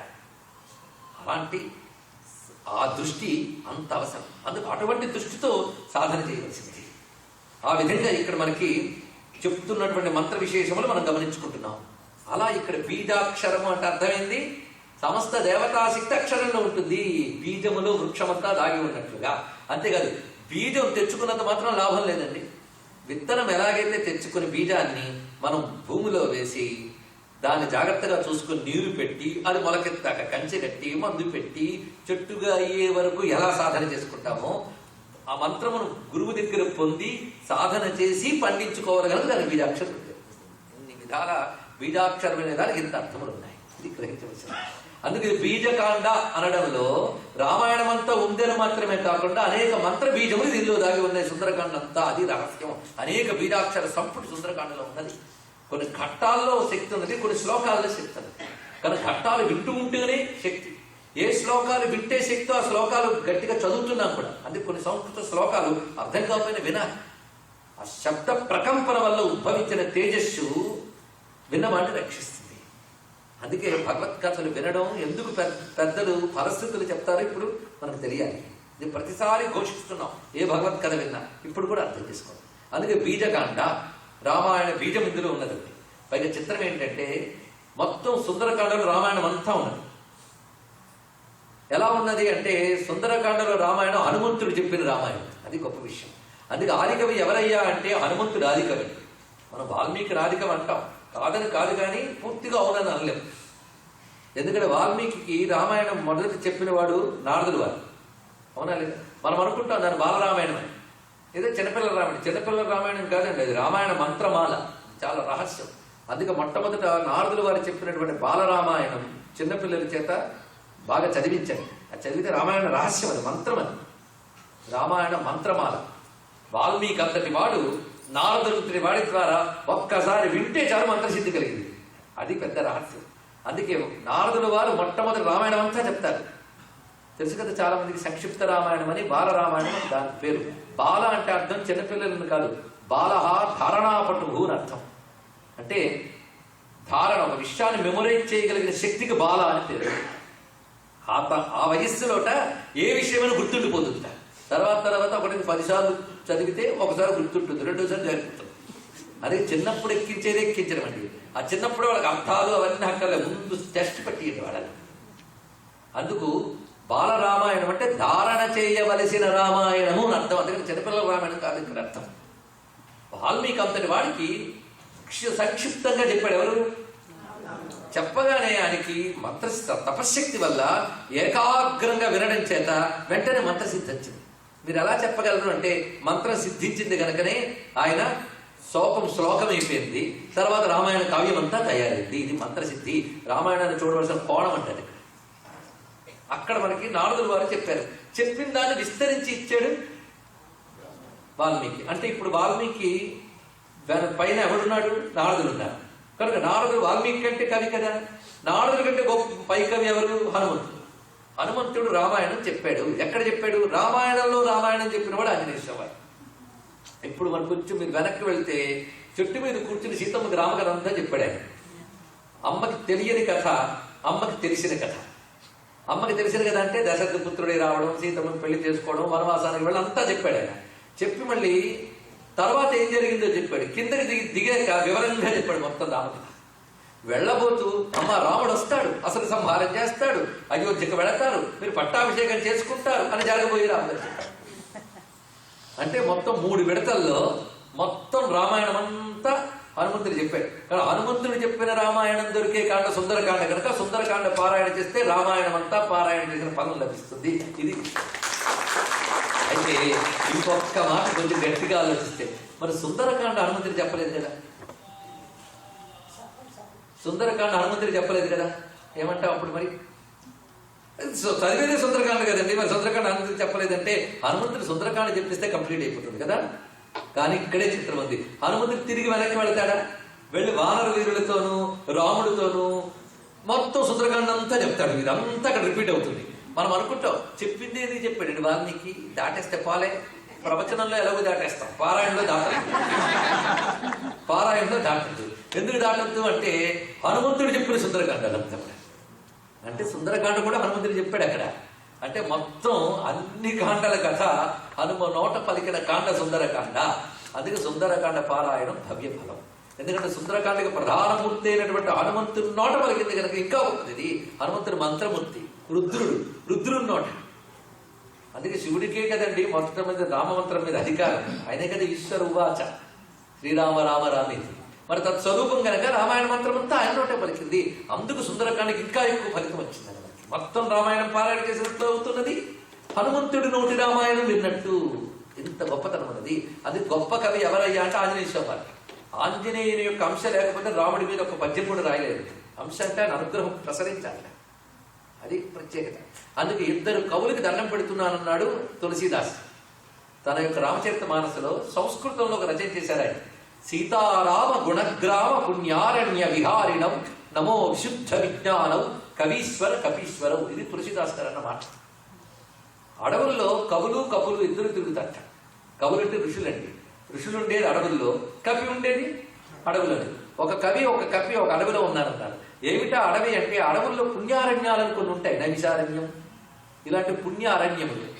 ఇలాంటి పుణ్యారణ్యం ఒకటి ఉంది. ఆ పుణ్యారణ్యం ఏమిటంటే దట్టమైన చెట్లతోనూ చేమలతోనూ అరణ్యం ఉన్నట్లుగా దట్టమైన సీతారాముల గుణగణములనేటటువంటి సంపదలతో నిండిన పుణ్యారణ్యం. సీతారామ గుణగ్రామ, గ్రామం అంటే సమూహం అండి. సీతారామ గుణగ్రామ పుణ్యారణ్య విహారిణం. అటువంటి సీతారాముల గుణములనే పుణ్యారణ్యములో విహరిస్తున్నటువంటి విశుద్ధ విజ్ఞానం. గొప్ప మాట. విశుద్ధ విజ్ఞానం అంటే బ్రహ్మజ్ఞానం. విశుద్ధ విజ్ఞానము కలిగినటువంటి కవీశ్వరుడికి కపీశ్వరునికి నమస్కారం అన్నాడు. కవీశ్వరుడు వాల్మీకి, కపీశ్వరుడు హనుమ. ఇద్దరిని ఒక దగ్గర పెట్టి చూపించాడు ఎక్కడ తులసీదాస్. అంటే ఆ కపీశ్వరుడు కవీశ్వరుడు రెండూ ఒకటి. అందుకే మొట్టమొదటి కవి సామ్రాట్ ఎవరయ్యా అంటే ఆంజనేయ స్వామి. ఆయనకి నమస్కారం చేసుకుందాం. రామకథను వినిపించిన ఆది కవి హనుమకు నమస్కారం. అయితే హనుమంతుడు ఇలా చెప్పాడని, నారదుడు ఇలా చెప్పాడని మనకు చెప్పిన వాల్మీకి మనకు ఆది కవి. ఇది నమస్కారం. ఆయన ఆది కవి పోస్ట్ ఏం తీసేలేదంటే అది అలాగే ఉంటుంది. కానీ అటు హనుమంతుడు చెప్పినది, నారదుడు చెప్పింది, మనకు చెప్పిన వాడే మనకు ఆది కవి. అందుకే వాల్మీకి ఆది కవి నమో నమః అయింది కదా. మొత్తాన్ని హనుమద్ రామాయణం మన ఇప్పటితో ఒక భాగం పూర్తయింది. యుద్ధకాండ అయిపోయింది. అంటే జరగబోయేదంతా చెప్పాడు ఆయన. ఇలా చెప్పి ఇంకా బయలుదేరతానమ్మా అన్నాడు ఇక్కడ. పైగా నాస్మింశ్చిరం వత్స్యసి దేవి దేశే రక్షో గణైరద్యుషుదేతి రౌద్రే నతే చిరాదాగమనం ప్రియస్య క్షమస్వ మత్సంగమ కాల మాత్రం. స్వామి అతి త్వరలో వస్తాడు తల్లి. ఎందుకంటే అమ్మ ఒక మాట అన్నది, ఈ చూడామణి నేను ఎవ్వరికి ఇవ్వను. యశ చూడామణి దివ్యో మయా సుపరిరక్షిత. అనేక ఆభరణాలు మూట కట్టి విసిరినప్పుడు కూడా కొన్ని దాచిపెట్టుకున్నాను. అందులో ఇదొకటి. పైగా జాగ్రత్తగా కట్టుకుని మరీ దాచుకున్నాను, చెరుకుని కట్టుకున్నాను. ఇది నేను ఇవ్వను. ఎందుకంటే చూసినప్పుడల్లా నాకు రామచంద్రమూర్తి గుర్తొస్తుంది. ఇది ఇచ్చేసరికి నేను ఎక్కువ కాలం ఉండలేను. గొప్ప మాట అంటాడు. అందుకే ఏష నిర్యాతిత శ్రీమాన్ మయాతే వారిసంభవ అత పరం నశిక్షామి జీవితంలో శోకలాలస. ఇది కానీ ఇచ్చేస్తే శోకంతో నేను ఎక్కువ కాలం ఉండలేను. అదే నేను ఎక్కువ కాలం ఉండలేను కనుక ఎక్కువ ఆలస్యం చేయకుండా తొందరగా రమ్మను. చూడమని ఇచ్చేసాను కదా, అంత చక్కగా చెప్పండి. చెప్తే అమ్మా అతి త్వరలో రాముడు వస్తాడమ్మా, నీ దుఃఖం ఇంకా లేదు. ఆ మాటలు అర్థం తీసుకోవాలి. నన్ను చూడటం వరకే, నన్ను చూసిన తర్వాత దుఃఖం అనేది తెలియదు. ఇది తెలియదు. ఎంతవరకే ఆ దుఃఖము అంటే హనుమంతుడిని ఆశ్రయించినంత వరకే దుఃఖం. ఆశ్రయించగానే వాడు దుఃఖం లేదండి. ఇది తెలియదు. అది హనుమంతుడు ఎంత క్షిప్రప్రసాదం తెలిసింది కదా. ఇప్పుడు నువ్వు అతను చెప్పావు కదా, నేను వెళ్తాను రాముడికి చెప్తాను. రాముడితో చెప్పడం వరకే, చెప్పడం అలసి రామచంద్రమూర్తి వస్తాడు అని చెప్పి ఇంకేనా బయలుదేరుతూ వెళుతూ ఉంటే అమ్మవారు ఆశీర్వదిస్తున్నారు. నాయన మళ్ళీ మళ్ళీ చెప్తున్నాను, దుఃఖ సముద్రం నుంచి నువ్వే దాటించాలి. ఎంత నొక్కి చెప్తోందండి. దేవతని మాటి మాటికి అడగడం తప్పేం లేదు. వాళ్ళు ఆలస్యం చేస్తాడు కానీ మనకు ఆత్రం ఎక్కువ, చాలా అవసరం. అందుకే నగుమోము కలలేని నా జాలి తెలిసి నన్ను బ్రోవరాదా అన్నాడే. ఎందుకంటే ఇంకా ఆలస్యం చేస్తున్నావు, ఆయన తెలియదా? ఆయనతో రావాలని తహతహ అది ఇక్కడ చూపిస్తున్నారు. కగరాజు నీ యాగతి విని వేగ చనలేడో గగనానికి ఇలకు బహుదూరం పనినాడు జగమేలే పరమాత్మ ఎవరితో మొరలిడు అగచూపకు తాళను నన్ను ఏలుకోరా. ఎంత ఆర్తుందండి రామప్రాప్తి కోసం. చంద్రశం వారికి అలా తొందర చెప్పగానే పైగా శివశ్చ తీర్థాస్తు హరిప్రవీర, నీ మార్గములో శుభములు లభించుగాక అని దీవించింది తల్లి. అప్పుడైనా సరేనమ్మా అని ఉత్తరం వైపు బయలుదేరేటండి. ఉత్తరం వైపు అంటే మళ్ళీ ఎటువైపు వచ్చాడు అటు వెళ్ళడానికి నిర్ణయించుకున్నాడు. పైగా ఎప్పుడైనా బయలుదేరేటప్పుడు ఉత్తరం కానీ తూర్పు కానీ తిరిగి బయలుదేరడం మంగళకరం, అదొకటి. ఇలా బయలుదేరుతూ పక్కకి వెళ్ళి నిలబడ్డాట. వచ్చిన దానిలో ముఖ్యమైన పని అయింది కానీ కొంత పని మిగులుందన్నట్ట. అంటే ఈయన ఒక్క సీతమ్మను చూసి రావడానికే కానీ ఇంకో పనులు పెట్టుకున్నాడు అన్నమాట. అల్పశేషం ఇదం కార్యం దృష్టేయమసితక్షణ త్రీనుపాయానతిక్రమ చతుర్థ ఇక దృశ్యతే. ఇక్కడ దూత కార్యం అంటే ఏంటో చూడాలండి. హనుమ దూత కదా, శ్రీరామ దూతం శిరసా నమామి. దూత కార్యం చాలా ముఖ్యం. అందుకే నమో దూతాయ చ ప్రహితాయ చ అని రుద్రంలో చదువుతున్నాం. దూత ప్రహిత రెండు శబ్దములు ఉన్నాయి. ప్రహిత అంటే అన్ని విధములా హితము కలిగించేవాడు ప్రహితుడు. దూత ఈ రెండు ఎవరికున్నాయి? ఈశ్వర స్వరూపాలని చెప్పుకున్నారు రుద్రంలో. మరి శివుడిని దూతగా చెప్పారు కదండి. ఎక్కడ కనబడ్డాడు అంటే రామాయణంలో కనబడ్డాడు. నమో దూతాయ చ ప్రహితాయ చ, ఆ దూత కార్యం చేయబోతున్నాడు ఆయన. అయితే దూత అయిన వాడు ఎలా ఉండాలో ఇక్కడ చూపిస్తున్నాడు. నసామ రక్షస్సు గుణాయ కల్పతే. కేవలం సీతమ్మ జాడ తెలుసుకుని ఓదార్చడానికే కాదు, తాను దాడి చేయబోయేటటువంటి లంక ఏమిటి, దాని స్వరూపం ఏమిటి, దాని బలం ఏమిటి, బలగం ఏమిటి, ఈ వ్యూహమంతా తెలుసుకుని రావడం కూడా ఇందులో కార్యం. రామచంద్రమూర్తి హృదయం కూడా అదే. లేకపోతే ఊరికిన పోస్ట్ మ్యాన్ లెటర్ ఇచ్చిరా అని చెప్పడం కాదు కదా. ఇక్కడ దౌత్య కార్యం అంటే ఇంత గొప్ప విషయం అండి. ఈజ్ నాట్ ఓన్లీ మెసెంజర్, అతనిలో ఎంత రాజనీతి ఉండాలో చూడండి ఇక్కడ. అందుకే ఈ రాక్షసులు దెబ్బతీయాలంటే సామధాన భేద దండోపాయాల్లో ఏమిటి సాధ్యమో ఇక్కడ చూస్తున్నాడు. ఎప్పుడైనా సరే ఒక శత్రువుని దెబ్బతీయడానికి ముందు సామమే ఉపయోగిస్తాడు. సామము అంటే మంచి మాటల్లో, స్నేహం మాటల్లో లొంగ తీసుకుంటాడు. అది చేయడం వల్ల ఎవరికి ప్రమాదం ఉండదు, యుద్ధాలు నష్టము ఉండదు. అది ముందు సామానికే వెళ్ళాలి. కానీ వీళ్ళకి సామోపాయం పనిచేయదు. ఎందుకంటే రాక్షసులు కనుక వీళ్ళకి స్నేహపు మాటలు, ప్రేమ మాటలు, సాత్విక మాటలు చెల్లవు. కనుక సామం మైనస్ తీసేయండి. ఇంక మిగిలినవన్నీ దాన భేద దండ ఉపాయములు. దానోపాయం, దానం అంటే వాళ్ళకి ఏదైనా డబ్బో కానుకలో ఇవ్వాలి. వీళ్ళు ముల్లోకాల సంపద పొల్లగొట్టుకొచ్చి బతుకుతున్నారు. వీళ్ళకి దానంతో ఏం మేము ఇక్కడ చేయగలం. కనుక వీళ్ళ దగ్గర దానం కూడా మైనస్ తీసి. ఇక భేదోపాయం, బెదిరించడం. వీళ్ళు బెదిరిస్తే లొంగే ఘటాలు కావు. ఎందుకంటే బెదురు ఎవడికి పడతాడంటే ఎవరికైనా భయం ఉంటే బెదిరిస్తుంది. వీళ్ళకి భయం లేదు. భయానికి కారణం ఏదో ఒక దెబ్బ తగిలితే భయం వస్తుంది. వీళ్ళకి అసలు ఆ రావణుడు తపస్సు వల్ల ఎంతవరకు పరాజయం అనేదే లేదు కనుక వీళ్ళు ఫుల్ రెస్ట్లో సెటిల్ అయిపోయారు. కనుక వీళ్ళ దగ్గర భేదం కూడా పనిచేయదు. కనుక వీళ్ళ దగ్గర 4వ ఉపాయం మాత్రమే పనిచేస్తుంది. ఏమిటి? దండోపాయం. వీళ్ళు దెబ్బతీయడం తప్ప బెదిరించడం లాభం లేదు. ఇది అంత చక్కగా చెప్తున్నాడు. అందుకే చిట్ట చివరికి 4వ ఉపాయం ఏంటి? పరాక్రమస్తేవ మమేహ రోచతే. ఆ దండోపాయం మాత్రమే వీళ్ళ ముందు ప్రకటించాలి అని నేను ఇప్పుడు నిర్ణయించుకున్నాను అన్నాడు ఇక్కడ. అయితే నువ్వు చెప్పిన పని ఏంటి, చేసిన పని ఏంటి? సీతమ్మను చూసిరా అని చెప్పి ఇవన్నీ చేస్తావా అంటే కార్యసాధకుడు ఎలా ఉండాలో చెప్తున్నారు ఇక్కడ. చూడండి, అద్భుతమైన మాట. కార్యే కర్మని నిర్దిష్టే యో బహూన్యపి సాధే పూర్వకార్యా విరోధేన సకార్యం కర్తుమర్హతి. ఇవన్నీ కూడా కార్యసాధక లక్షణాల కింద తీసివచ్చు. తీస్తే ఏ మతం వాడికైనా పనికొచ్చే గ్రంథం రామాయణం. తెలుసుకోండి, రామాయణం యూనివర్సల్ ఎపిక్. ఇది విశ్వ మానవ ఇతిహాసం రామాయణం. మరి భారతీయుల గ్రంథం అంటారండి అంటే that universal epic came from India. అందుకోసం భారతీయుల గ్రంథం. ప్రపంచానికి పనికొచ్చే మంచి మాటలు చెప్పిన భారతదేశానికి నమస్కారం. భారతదేశం మహేతిహాసమైన రామాయణం. కేవలం మత గ్రంథం అని చూసే సంకుచిత దృష్టి నుంచి బయటపడాలి. అందుకే ఈ విషయంలోకి నా ఏకసాధకో హేతు స్వల్పశ్చాపి కర్మణ యోగ్యర్థం బహుదా వేద ససమర్థోత్థ సాధనే. ఈ 2 శ్లోకములు చాలా ముఖ్యమండి. ఇది 41వ సర్గలో 5-6 శ్లోకములు. కార్యే కార్యం కర్మణి దిష్టి అంటే దీని అర్థం ఏంటంటే అప్పగింపబడిన కార్యాన్ని సాధించి ఆ కార్యానికి దెబ్బ తగలకుండా ప్రయోజనకరమైన మరికొన్ని పనులు కూడా సాధించేవాడే నిజమైన కార్యసాధకుడు. గొప్ప మాట. అంటే ఏది చెప్పారో అది చేయడమే కాకుండా పనికొచ్చే పనులు చేయాలి. అసలు పనికి అసలు పెట్టకుండా. అది అంటారు. అది పూర్వకార్యా విరోధేనా. చెప్పిన తప్ప అన్ని చేసేటంటే అంటారే, అలా కాకుండా అసలు పనికి అసలు కాకుండా పూర్వకార్య అవిరోధేన. ఇంకా చక్కని మాట. అలాంటి వాడే కార్యసాధకుడు.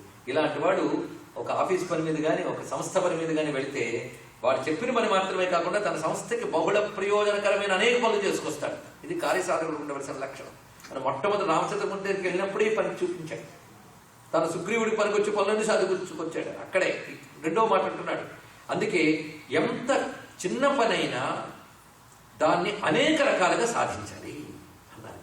అందుకు అనేక విధములుగా సాధించినప్పుడు గొప్పతనం. అందుకు నేను ఇప్పుడు ఈ రాక్షసుల బలం ఏమిటి తెలుసుకోవాలి, నా బలం ఏమిటి వీళ్ళకి తెలియజేయాలి. రెండు ఇక్కడ ఆలోచిస్తున్నాడు.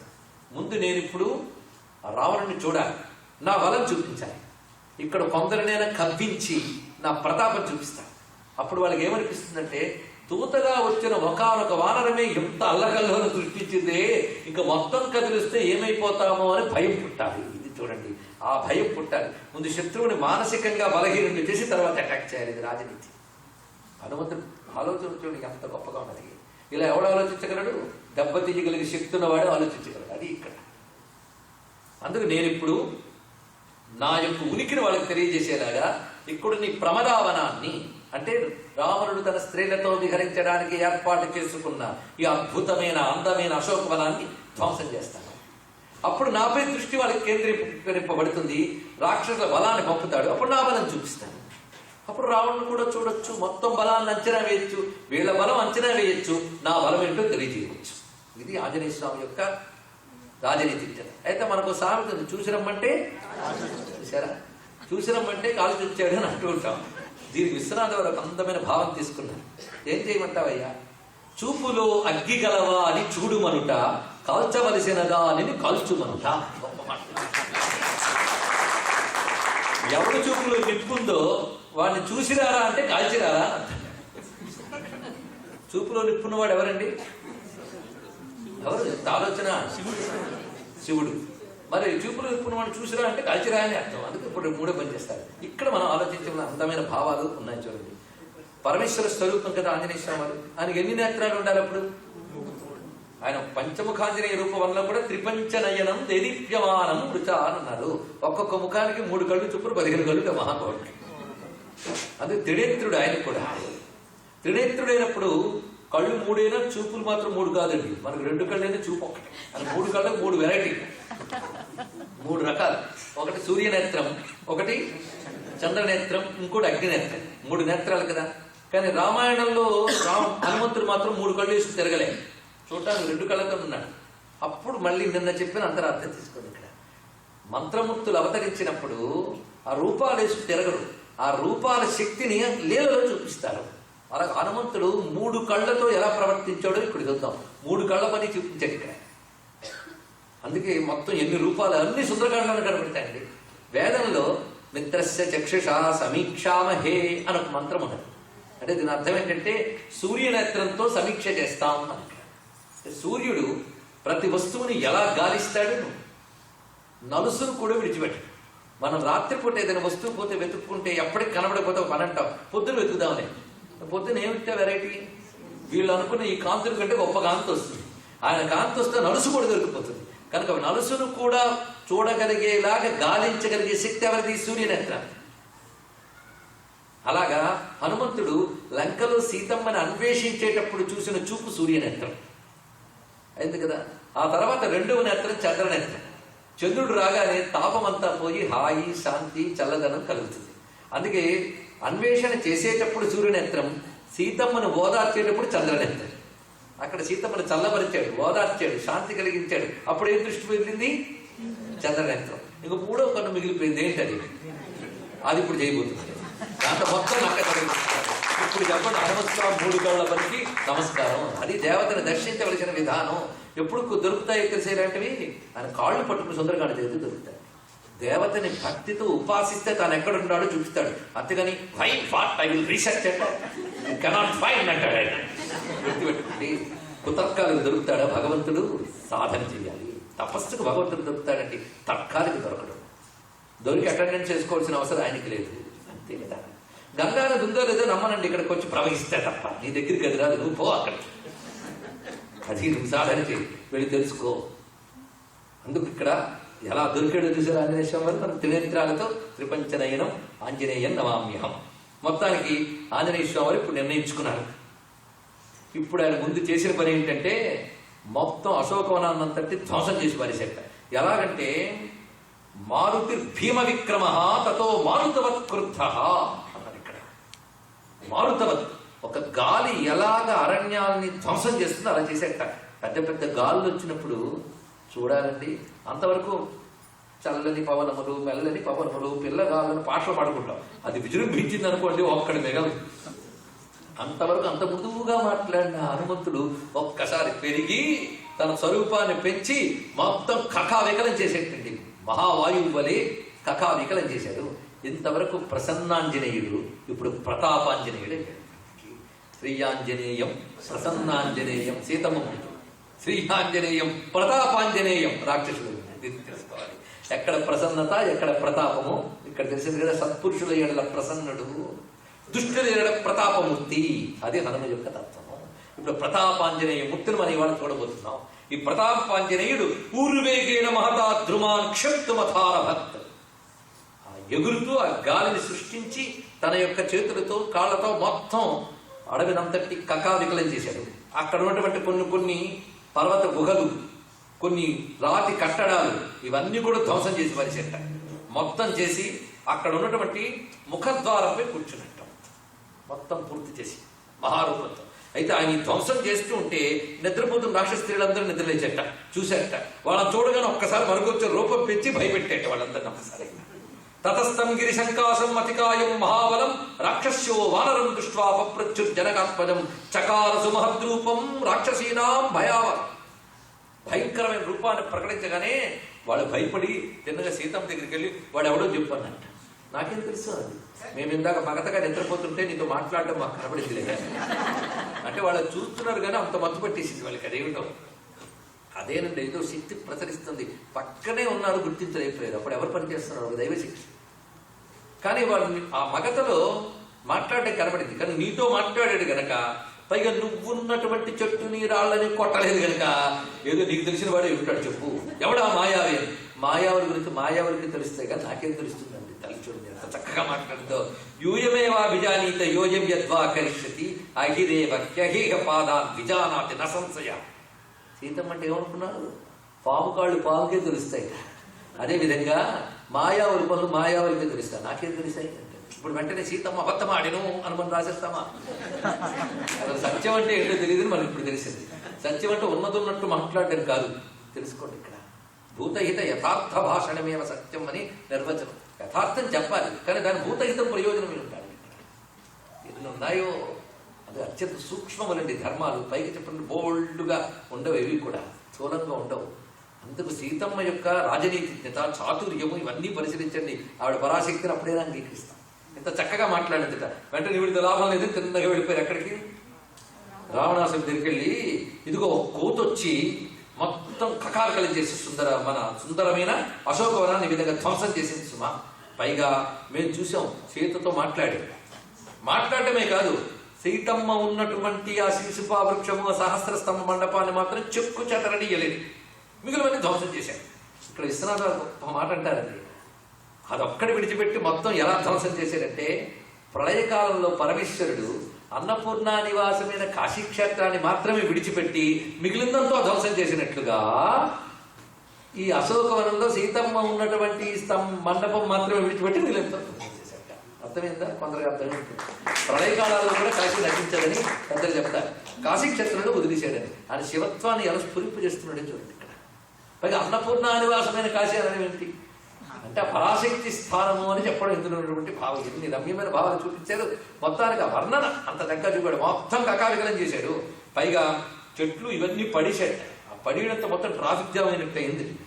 ప్రవేశించడానికి కూడా వీల్లేనంతగా తయారైంది. ఇప్పుడు అతన్ని గట్టిగా శిక్షించాలి రావణ. ఎందుకంటే 2 తప్పులు అతనికి. సీతా సంభాషితాయేనా తద్వనంచ వినాశితం. సీతమ్మతో మాట్లాడాడంటే ఆమెకు చెందినవాడేవాడు. ఎందుకంటే నీ రాజ్యంలో నువ్వు మనసు పడ్డటువంటి మనఃపరిగృహీతాంతాం, నువ్వు మనసు పడినటువంటి సీతతో ఇంకోటి మాట్లాడాడు, అందుకు శిక్షించావు.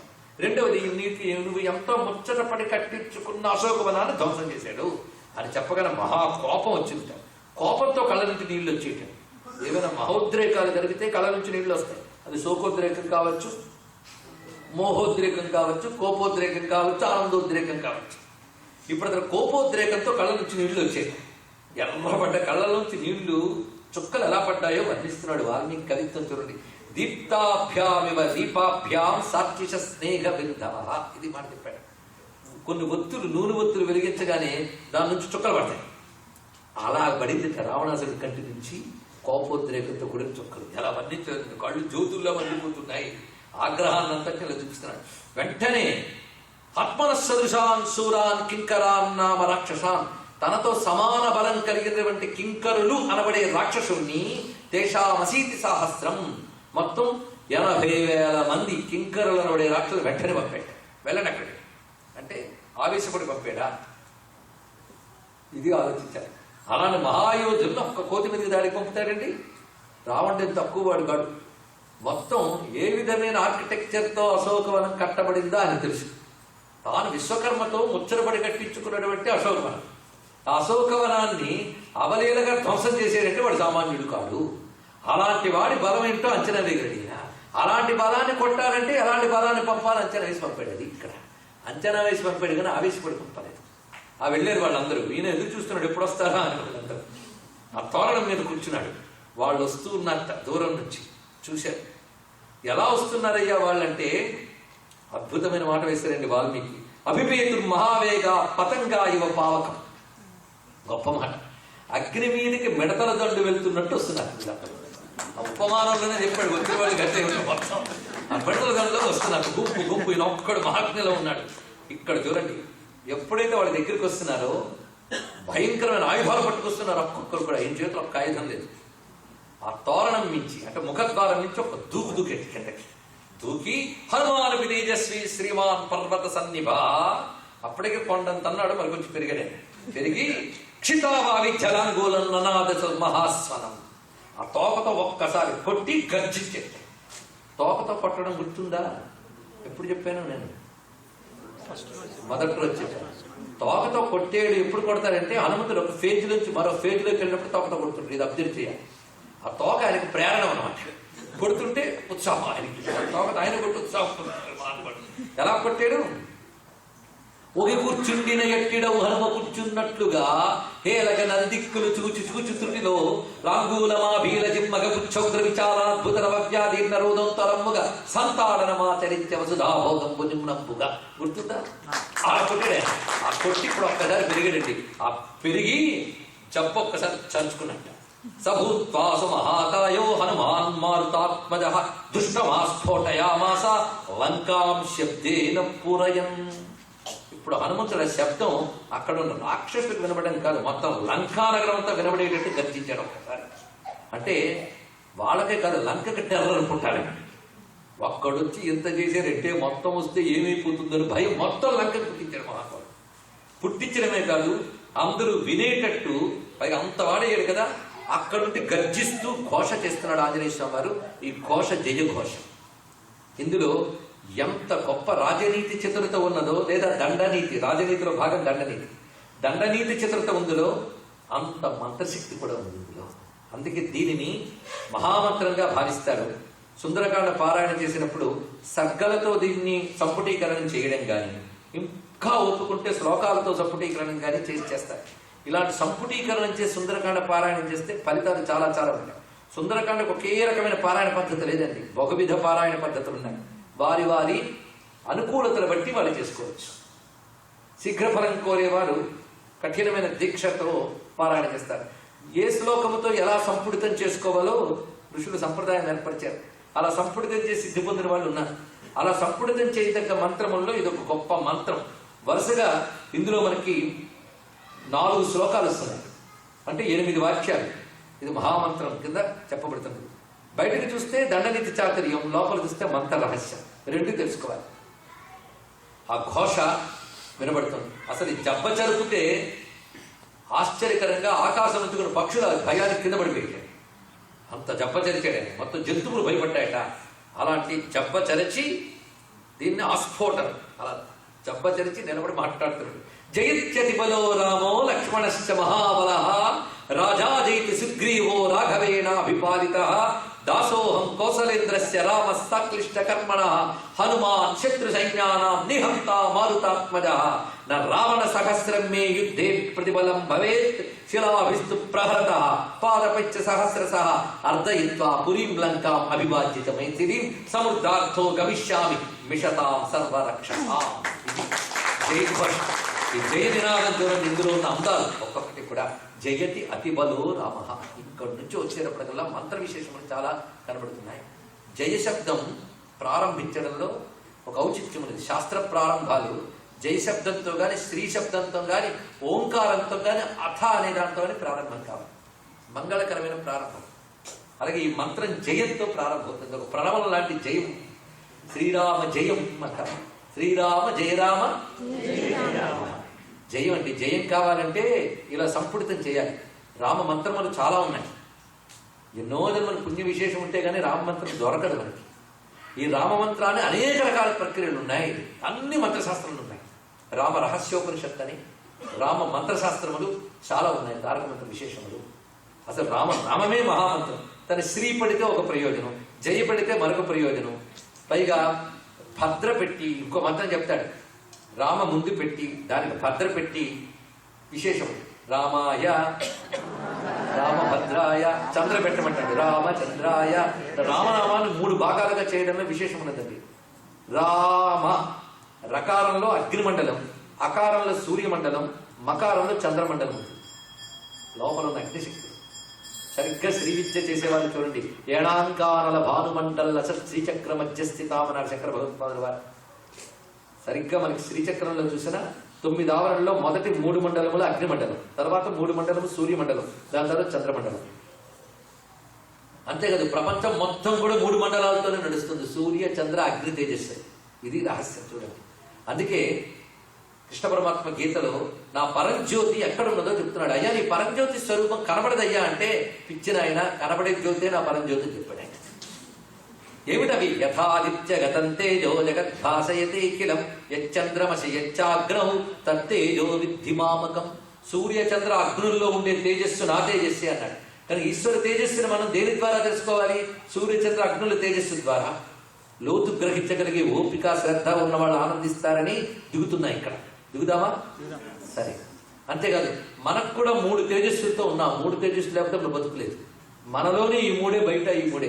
మనలో సూర్య తేజస్సు ఏది అంటే కన్ను, బుద్ధి. ఈ 2 సూర్య తేజస్సు. మనలో చంద్ర తేజస్సు ఏది? మనస్సు. మనలో అగ్ని తేజస్సు ఏది? వాక్కు. అలా కన్ను అనగానే శారీరం అయిపోయింది. మనస్సు, వాక్కు, త్రికరణములు, వీటితోనే మన బతుకంతా ఉంది. ఈ 3ంటికి తేజస్సు ఇచ్చిన వాడెవడో వాడు లోపల వాడు ఆత్మజ్యోతి. ఇది తెలుసుకోవాల్సింది. కానీ 3ంటిలో తేజస్సుగా ఉన్న పరమాత్మను తెలుసుకోవడానికే రా ఆమ అన్నారు. అదే సూర్యచంద్ర అగ్ని మండలాల్లో ఉన్న పరంజ్యోతి రామ. అది శ్రీచక్రంలో ఉన్నటువంటి ఆ మండలములే. మన శరీరమే శ్రీచక్రం అండి. శ్రీచక్రం అంటే నా సబ్జెక్ట్ కాదన్నది, మనందరి సబ్జెక్ట్. అందుకే మూలాధారం నుంచి మనకి పైకి వెళ్లే వరకు బ్రహ్మగ్రంథి విభేదన అయ్యేటప్పటికల్లా మన అగ్నిమండలం దాటి, విష్ణుగ్రంథి విభేదనం అనాహర పథకం దాటేటప్పటికల్లా సూర్యమండలం. ఇది దాటగానే చంద్రమండలం. ఆ పైన రామ అంటే అక్కడ ఉన్నది ఇక్కడ ఉంది. అందుకే మనకు తెలిసినా తెలియకున్నా రామ రామ రామ రామ నిత్యం ఎవడంటాడో వాడికి తెలియకుండానే గుండెల్ని జాగ్రత్త జరుగుతుంది. ఇది తెలుసుకోవాల్సింది. అది రామనామాలకున్న శక్తి అండి. అంతేగాని ఈ రామాలు నామాలు భక్తులు కాబట్టి ఏకంగా ఉపనిషత్తు ప్రయోజనం లేదండి. అహంకారాన్ని సూచన అంటే ఇది చిన్నదని పెద్దదని తాను మేధావిని అనుకున్న భ్రాంతి చెందిన వాళ్ళు ఇవన్నీ చేస్తూ ఉంటారు. అందుకే పరమహంస రామకృష్ణ పరమహంస రమణుల వారు ఉపాసనని చాలా అంగీకరించాలి, తెలుసుకోవాలి. అంత రమణులు జ్ఞానం అంటున్నాం కానీ ఆయన అరుణాచలేశ్వరుని ఆశ్రయించి ఆరాధించాలని మర్చిపోరాదు. తెలిసి తెలియని మాటలు ఇవన్నీ కూడా మనకి. అంతేకాదు రామని 3 చేయడం వల్ల ఒక దానిలో 3 తేజస్సు ఉన్నాయి కదా, రామని 3 చేస్తే 9 అవుతుంది. ఆ 9 నవావరణం శ్రీచక్రం సంబంధం ఇంతుందండి రహస్యం. ఇది తెలిస్తే శ్రీరాము లలితాంబిక ఎందుకంటారో తెలుస్తుంది. ఎంత రహస్యాలు ఉంటాయి శ్రీ విద్యా రహస్యం. అందుకు అటువంటి రామమంత్రం 3 చేయమన్నాడు. రామ రామ రామ రామాయ రామభద్రాయ రామచంద్రాయ 3 చేశాం. అంతే కదా. భద్ర అంటే క్షేమం. వేదముల్లో రామమంత్రములు ఉన్నాయి. అవరు భద్ర శబ్దంతో చెప్పారు. భద్రో భద్రయా శతమానా ఆగాత్. రామభద్రాన్ని ఎందుకంటారో చాలా మందికి తెలియదండి. రామభద్ర అంటే భద్రుడు అని ఒక ఆయన ఉన్నాడు, ఆయన పక్కన రాముడు ఫోటో తీసుకున్నాడు, ఇద్దరిని రామభద్రుడు అన్నారు. ఇలాంటి పిచ్చి కథలు ఎక్కడా లేవు, రామాయణంలో కానీ ఎక్కడా లేవు. మరి ఎక్కడి నుంచి వచ్చింది? భద్ర అనే శబ్దం వేదముంది. భద్రం అంటే క్షేమం. రాముడి యొక్క స్వభావము ప్రభావము భద్రం. లోకానికి భద్రం కలిగించడానికి భద్రమైన గుణాలతో వచ్చాడు కనుక భద్రుడు. ఆవిడ భద్ర, ఆవిడ భద్రో భద్రయా శతమానా ఆగాత్. వేదములో రామాయణ మంత్రం కనబడుతుంది.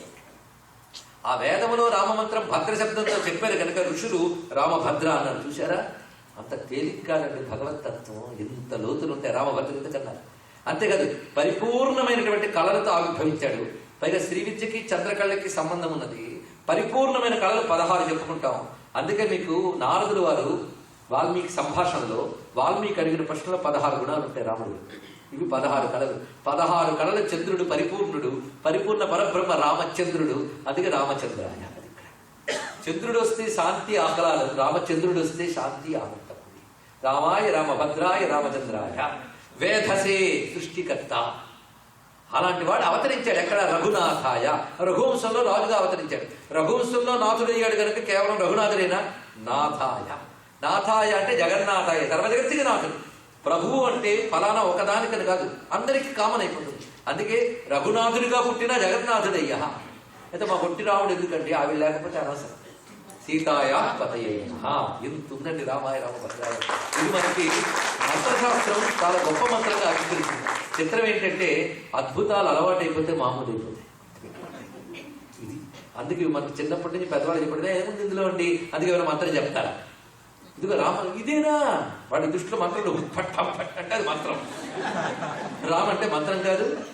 ఎంతకంటే ఇంకేం కావాలని రామాయ రామభద్రాయ. ఇంకోటి చెప్పారు జయం. ఇప్పుడు వచ్చింది ఈ రామను 3 చేయి, జయం పెట్టు 3 మొత్తం. శ్రీరామ జయ రామ జయ జయ రామ. త్రయోదశాక్షర మహామంత్రం. దీనికి ఎలాంటి సిద్ధైనా లభిస్తుంది. అందుకే ఛత్రపతి శివాజీకి సమర్థ రామదాసి మంత్రం అని చెప్పాడు. ఇప్పుడు ప్రతి వాడు పెద్ద పెద్ద మంత్రాల్లోకి వెళ్తే ఎక్కువ నియమాలు అవసరం. ఇలాంటివి హాయిగా నిత్యం చేసుకుంటే అద్భుత ఫలితాలు పొందవచ్చు. అందుకే ఈ రోజు మనకు హనుమంతుడు వారు రామమంత్రాన్ని ఉపదేశించారు అనుకుందాం. శ్రీరామ జయ రామ జయ జయ. జయం అంటే అర్థం ఏంటి ఇప్పుడు చెప్పుకోవాలి. జయం అంటే 10 మందిని బాధేసి నిలబడితే జయం అంతేనా? జయ శబ్దం చాలా విశేషం అండి. మనం కూడా జయముగాక. మీకు తెలుసో లేదు, తమిళనాడులో శ్రీరామ జయం అని రాస్తారు. మనం రామకోట రాసినట్టు శ్రీరామ జయం, శ్రీరామ జయం అని మొదట ఏ రాసిన శ్రీరామ అంటే వాడు శ్రీరామ జయం అని రాస్తారు. రాముడే జయం, జయ స్వభావం రాముడికి. అది జయత్యతిమలో రామ అన్నాడు. జయతి అంటే జయించుచున్నాడు, ప్రజెంట్ టెన్స్. ఇంకా అది కూడా ప్రజెంట్ కంటిన్యూస్. అది జయత్తు అనలేదు. జయత్తు అంటే జయమగు గాక అంటే ఇప్పుడు డౌట్ తర్వాత ఎప్పుడు అవుతుంది అన్నమాట. అది జయత్తు కాదు జయతి. ఆ పదం ఎంత గొప్పగా వేశాడు. జయతి అంటే రాముడికి జయం సహజం. రేపు పొద్దున్నెప్పుడో రావణుడి మీదకి వచ్చినప్పుడే కాదు, ఆయన ఎప్పుడు జయస్వభావడే. జయతి. అతిబలహ. ఏం మాట వేశారండి. అతిబలహ అంటే అతిక్రమించిన బలం కలవాడు. అంటే మానవాదుల యొక్క దేవాదుల యొక్క బలాన్ని అతిక్రమించిన ఈశ్వర బలం అయింది. అది అతిబలం. జయత్యతి బలో అది దానికి ఉన్నటువంటి ఎవరు? రామ. అది జయ శబ్దం రాముడికి సహజంగా ఉంది కనుకనే ఈ త్రయోదశాక్షర మంత్రం జయ శబ్దాన్ని ఇచ్చిందండి. జయం అంటే ఏంటో తెలుసుకుందాం. ఇక్కడ జయం అంటే సక్సెస్. అందరూ ఒప్పుకుంటారు కదా ఈ మాట. సక్సెస్ అంటే ఏమిటి ఇప్పుడు చెప్పండి. దాని గురించి పెద్ద కౌన్సిలింగ్, దాని తర్వాత దానికంటూ కొత్త కోర్సెస్, దానికి ఫీజు ఇవన్నీ కడుతున్నారు కదా. సక్సెస్ అంటే ఏమిటి? చదువులో మంచి రాణిస్తే సక్సెస్, డబ్బు బాగా సంపాదిస్తే సక్సెస్. కానీ అసలు లైఫ్లో సక్సెస్కి అసలైన డెఫినేషన్ ఎవరైనా చెప్పగలరా? నేను ఇక్కడ 1 నిమిషం టైం ఇస్తాను. ఎవరైనా చెప్పండి. ముఖ్యంగా యంగ్. సక్సెస్ అంటే ఏంటి? ఒక్క మాట చెప్పండి. కూర్చోండి. సక్సెస్ అంటే, సక్సెస్ అనే మాటకి అసలైన అర్థం వినండి. ఏదో ఒకటి సాధించడం కాదు. జీవితంలో మానవులు పురుషుడైన వాడు 4 సాధిస్తే సక్సెస్. ధర్మ అర్థ కామ మోక్షములు, ఈ 4 సాధిస్తేనే సక్సెస్ఫుల్ లైఫ్. ఇందులో ఏదో సగం సాధించామంటే ఇన్కంప్లీట్. సక్సెస్ సాధించకుండా పోయామనుకోండి మళ్ళీ పుట్టేనే సాధించాలి. అందుకే మోక్షం వచ్చే వరకు జన్మిస్తూనే ఉండాలి. అందుకే అన్నారు ఇక్కడ ధర్మార్థ కామ మోక్షము 4 సాధించడమే సక్సెస్. కనుక జయం అనే మాటకి ధర్మ అర్థ కామ మోక్షములు సాధించుట ఇది అర్థం. ఈ ఎవడైతే 4 సాధిస్తాడో వాడప్పుడు చెప్పాలంటే నా సక్సెస్ఫుల్ లైఫ్ అని. అది కనుకనే ఈ 4ని సాధించడమే జయం. అందుకే జయమొగ్గుగాక అంటే నువ్వు ఈ 4 సాధించాలి అని అర్థం. ఈ 4 ఇచ్చే దేవుడు జయదేవుడు. అందుకు రామచంద్రమూర్తిని ఎవరు ఆశ్రయిస్తున్నారో వాడికి ధర్మార్థ కామమోక్షము 4 లభిస్తాయి. అందుకే శ్రీరామ జయ రామ జయ జయ రామ. అంతేకాదు 3 మార్లు మల్టిపుల్ చేయడం కాస్మిక్ నెంబర్ అండి. అందుకు ముమ్మాటికి అంటుంటామా లేదా? 3 మార్లు అనడంలో ఒక కాస్మిక్ నెంబర్, దానికి ఒక శక్తి పెరుగుతుంది 3 మార్లు. అందుకు ప్రతిదానికి 3 మార్లు ఉంటాయి. ఆ వేల పాట కూడా 3 మార్లు పాడతారు నాకు. సరే, మొత్తానికి 3 అన్న దానికి అంత శక్తి ఉంది ముమ్మాటికి. అందుకే శ్రీరామ రామ రామ, శ్రీరామ జయ రామ జయ జయ రామ. మరొక్క రహస్యమైన మరో మంత్రం ఉందండి. హనుమాన్ నామం 12 మార్లు అన్నాం కదా, జయం కలిపి హనుమంతుడి నామం కూడా ఉంది. ఇదే మంత్రం, శ్రీ హనుమాన్ జయ హనుమాన్ జయ జయ హనుమాన్. మీరు గమనించారో లేదో, శ్రీరామ జయ రామ 3 మార్లు మీ చేత అనిపిస్తున్నా, శ్రీ హనుమాన్ జయ హనుమాన్ 4 మార్లు అనిపిస్తున్నారు. ఎందుకు? నేను ఇచ్చిన దానికి లెక్క పెట్టుకోండి. హనుమంతుడి నామాన్ని 12 మార్లు అంటే కార్యసిద్ధి. అదే శ్రీ హనుమాన్ జయ హనుమాన్ జయ జయ హనుమాన్ 4 మార్లు ఎందుకు కనిపిస్తున్నామంటే హనుమాన్ నామం 12 మార్లు ఏంది జయ శబ్దం కలిసింది. అదుగు ప్రత్యేకత. అంతే కదా, హనుమంతుడు గుడికి ప్రదక్షిణ చేస్తే అనేక గ్రహ దోషాలు పోతాయి. ఇది ఒక విశేషం. అందులో ఇవాళ శనివారం కూడా ఏమంటే నేను గ్రహాలను ఏమైనా నమ్మనండి అంటాడు, అనొచ్చు. ఒక ఆయన అన్నాడు నేను జాతకాలు నమ్మనండి అని. మీరు జాతకాలు నమ్మనని కూడా మీ జాతకాలు ఉందన్నాడు. నాటే జోక్ అండి, మొత్తం ఉంటుంది. మన జాతకాలు, మన బతుకేమిటో, మన కర్మ ఏమిటో, ఇప్పుడు చచ్చినా బాగుపడ్డాను కూడా జాతకం. అది కూడా బాగుపడ్డు, వాడికి ఏం చెప్పినా. అందుకు మనం నమ్మకపోయినా గ్రహాలే. మన పెర్మిషన్ తీసుకుని తిరుగుతున్నాయి అవి. మనం నమ్మకపోయినా తిరిగితే వాటి ప్రభావం ఉంటుంది, గుర్తుపెట్టుకోండి. అందుకు గ్రహదోషములు పోవడానికి హనుమంతుడు బాగా పనిచేస్తాడు. హనుమంతుడు గణపతి వీళ్ళిద్దరు కొన్ని శక్తి అంతా ఎంత కదా. అందుకు వీళ్ళిద్దరిని పట్టుకుంటే శని దోషాలు ఇవన్నీ పోతాయి. అందుకే చిన్నపిల్లల చేత గణపతికి హనుమంతుడికి ఎందుకు దండం పెట్టిస్తారంటే మొట్టమొదటి నుంచి 2 మంచి అలవాట్లు ఉంటే వాడికి ఎప్పుడు గ్రహాలని బాగుంటాయి. హనుమంతుడికి ఆ శక్తి ఉన్నది, చాలా విశేషమైన మూర్తి ఆయన. అందుకే శనివారం నాడు ఆంజనేయ స్వామి పూజకు మరింత ప్రాధాన్యం చెప్పారు. పరాశర సంహిత ఆయన శనివారం నాడు పుట్టాడని చెప్తుంది. అంతేకాదు మంగళవారం హనుమంతు పూజ చెప్పారు. 2 కూడా మంగళమూర్తి హనుమంతుడు. అందుకే మంగళమూర్తి రూప్ పవన తనిక సంకటహరణ మంగళమూర్తి రూప్ చెప్పాడు తులసీదాస్. మొత్తం దేవతా తత్వం పిండి పెట్టాడు ఒక్కొక్క దాంట్లో హనుమంతుడు. సామాన్యమా మంగళమూర్తి. అదే గణపతికి హనుమంతుడికి కూడా మంగళవారం, మళ్ళీ శనివారం. మరొకటి హనుమంతుడికి సుబ్రహ్మణ్య స్వామికి పోలికలు ఉన్నాయి. గణపతి సుబ్రహ్మణ్యం ఒకే తత్వం, కుమారతత్వం. ఇవన్నీ రహస్యాలండి. ఈ పోలిక నేను చెప్పదు, వాల్మీకి చెప్పాడు. హనుమంతుడు పుట్టిన వెంటనే ఎలా పుట్టాడే అంటే శిశువు శరవణే యథా. శరవణంలో శిశువు పుట్టినట్టు అంటే శరవణ భవుడు సుబ్రహ్మణ్యుడు. మరొక్కటి మీరు సుబ్రహ్మణ్య చరిత్ర ఎవరైనా వినుంటే, భారతంలో సుబ్రహ్మణ్యుడు పుడుతూనే వెళ్ళే శివధనుస్సు మీటగానే ఇంద్రుడు వచ్చి కొడతాడు. కొట్టగానే అన్ని నుంచి విశాఖ మొదటి శక్తులు వస్తాయి. ఎలాగైతే పుట్టగానే ఇంద్రుడు వచ్చి కొట్టాడో ఇక్కడ ఇంద్రుడు వచ్చి కొట్టాడు హనుమంతుడు. ఎన్ని పోలికలు, ఇవన్నీ పట్టించుకుంటే ఎన్ని రహస్యాలు గమనించుకుంటూ వెళ్తుంటే ఇవన్నీ తత్వములు. అందుకు ఒక దేవతాతత్వంలో ఇతర దేవతాతత్వములు ఎలా సమన్వయింపబడతాయో తెలిసి చేస్తే ఆ సాధన చాలా గొప్పది. అప్పుడు వాడు ఆ దేవతను ఆరాధిస్తున్నా ఇతర దేవతను ద్వేషించాడు. ఇది తెలుసుకోవాల్సిన ప్రధానమైన ఉద్దేశం. కానీ హనుమతత్వంలో ఎన్ని తత్వములు మిళితమయ్యాయి. నిన్న మనం చెప్పుకున్నది గణపతి తత్వం, ఇవాళ సుబ్రహ్మణ్య తత్వం, ఇంకా శివతత్వం, విష్ణుతత్వం, సర్వతత్వ సమాహారమూర్తి హనుమన్మూర్తి, సర్వదేవత. అది అందుకు ఆంజనేయ స్వామి వారి యొక్క ఆ జయ శబ్దం శ్రీ హనుమాన్ జయ హనుమాన్ జయ జయ హనుమాన్. హనుమంతుడు ప్రదక్షిణలు చేస్తే ఈ మంత్రంతో కానీ ప్రదక్షిణ చేస్తే చాలా సిద్ధి అని చెప్తున్నారు. అందుకు జయత్యతిబలో రామో లక్ష్మణశ్చ మహాబల రాజాజీతి సుగ్రీవో రాఘవేణ అభిపాలిత. 2వ మాట చూడండి, అతిబలుడైన రామచంద్రమూర్తికి జయము, మహాబలుడైన లక్ష్మణునికి జయంతి ఉన్నది. జయంతి జయించుతున్నారు. రాజాజీతి సుగ్రీవ, సుగ్రీవుడికి కూడా జయం. ఎందువల్ల? రాఘవేణ అభిపాలిత. గొప్ప మాట అన్నాడు. రామచంద్రమూర్తి చేత అన్ని విధములా పాలింపబడుతున్నాడు గనక సుగ్రీవుడికి జయం. లేకపోతే సుగ్రీవుడికి జయం శూన్యం. సుగ్రీవుడికి జయం దేని వల్ల వచ్చింది? జయస్వరూపుడైన రామచంద్రమూర్తి యొక్క రక్షణ పొందాడు కనుక సుగ్రీవుడికి జయం. కనుక మనం జయం కావాలంటే ఎవరి చేత రక్షింపబడాలి? శ్రీరామ రక్ష. అది చాలా గొప్ప మాట అండి.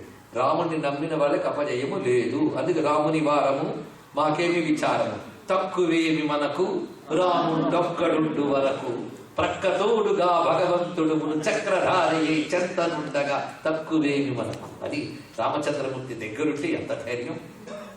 ఎందుకు సీతమ్మ రావణుడితో అంత ధైర్యంగా మాట్లాడింది ఇప్పుడు తెలిసిందా? ఆ రాముడి మీద ఉన్న నమ్మకం ఆవిడ చేత ధైర్యంగా మాట్లాడించింది. ఆ నమ్మకానికి తగ్గట్టే రామచంద్రమూర్తి అనుగ్రహం లభించింది. ఇది తెలుసుకోవాల్సింది. అందుకు సుగ్రీవుడికి జయం. వాళ్ళ ముగ్గురు గురించి చెప్పాడు. తన గురించి దాసోహం కౌసల్య. అనేక చోట్ల దాస శబ్దాన్ని వాడాడు.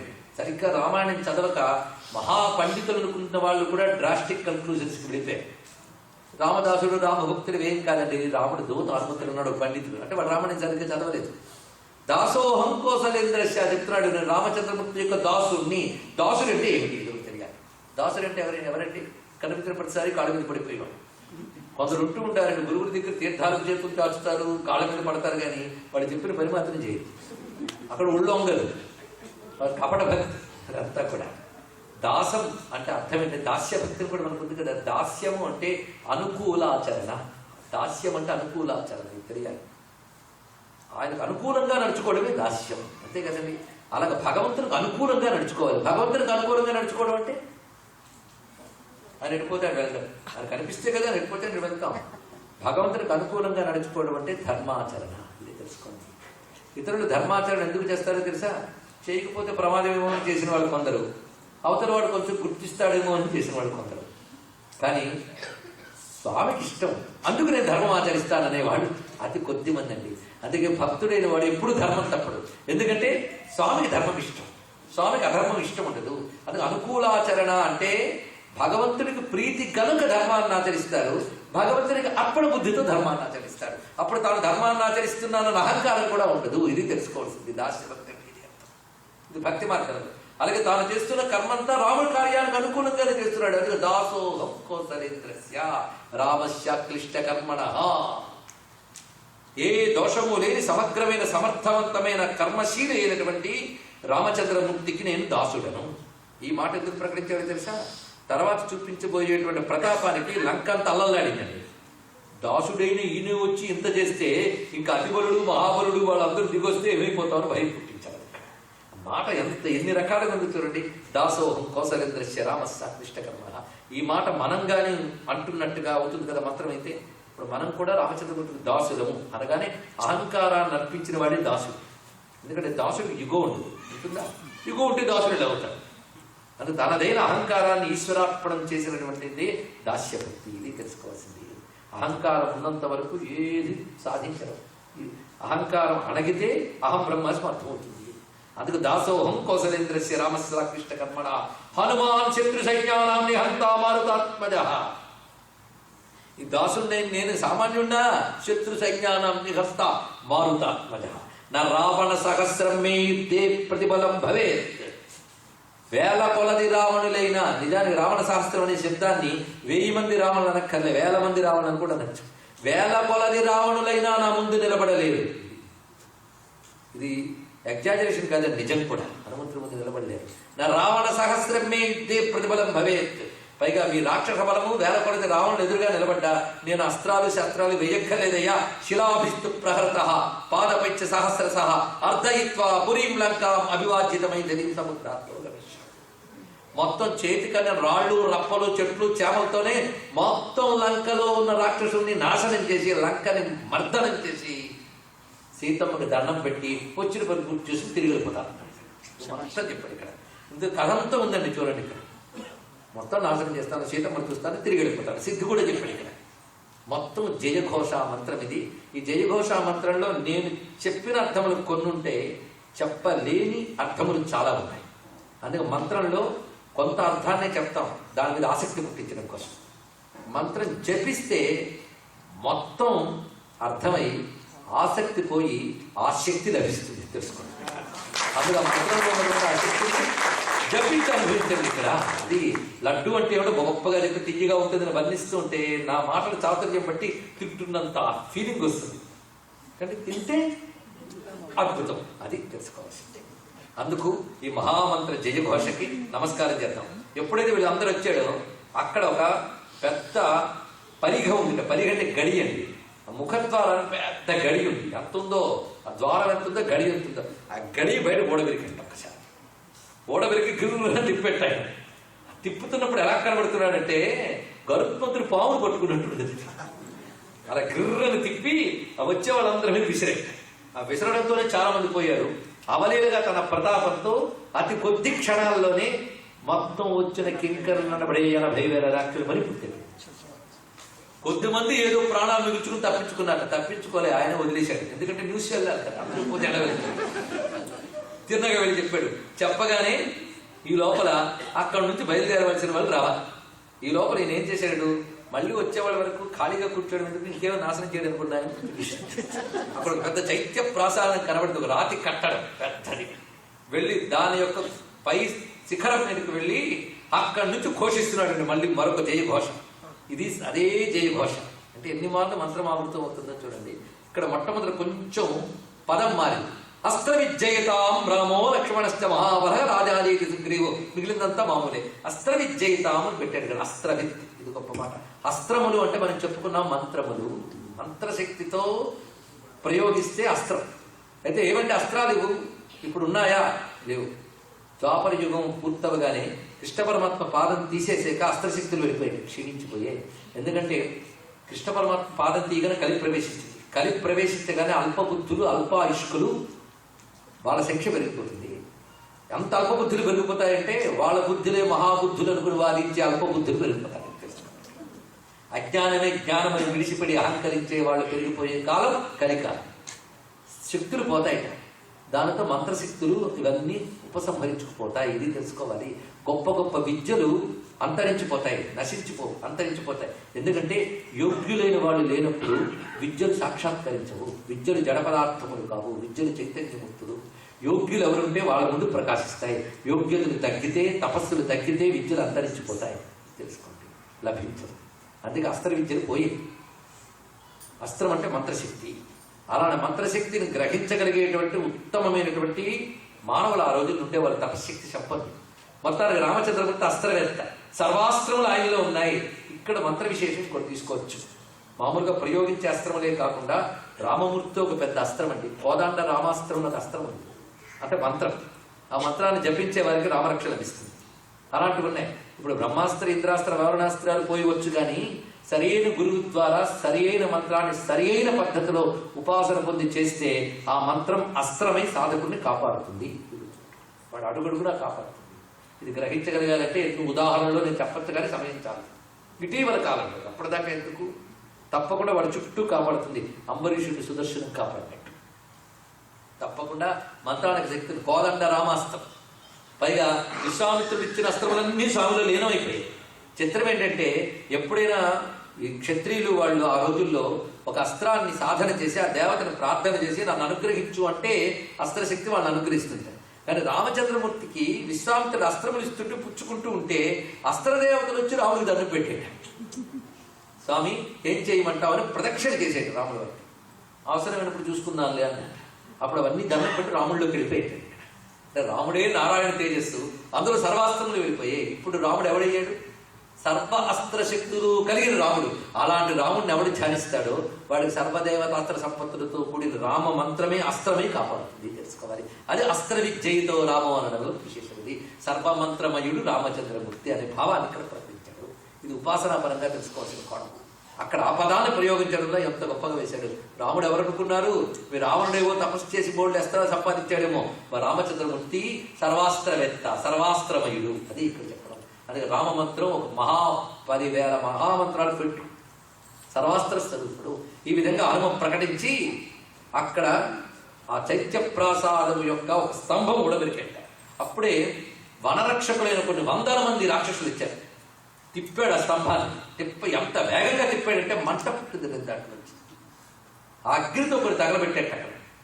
దానితో ఆ స్తంభం విసిరి ఆ వచ్చిన రాక్షసులందరినీ సంహరించి మళ్ళీ తోరణ మీదకి కూర్చున్నాడు. ఎవడొస్తాడా చూస్తాను, ఎవడొస్తాడో రానియండి.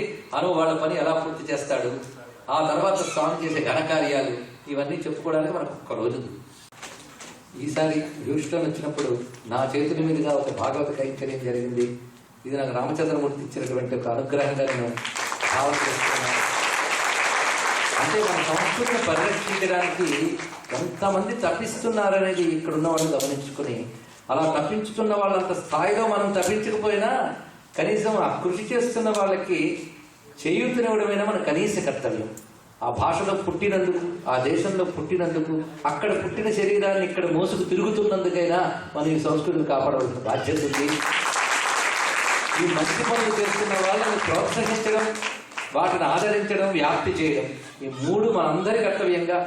పైగా నేను హ్యూస్టన్ నగరంలో గమనిస్తున్నది ఏంటంటే అనేక మంచి పనులకు ఇది కేంద్రమైంది. ఇవాళ విన్నాను అతి త్వరలో ఇక్కడ వేద పాఠశాల రాబోతుందట.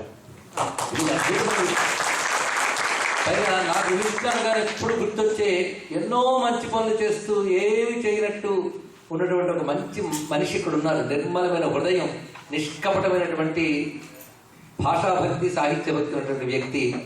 మొదటి నుంచి కూడా నాకు ఇక్కడ చాలా ఆదరణ, ఆత్మీయత అందిస్తున్న వారు శ్రీ వంగూరు చిట్టంరాజు గారు.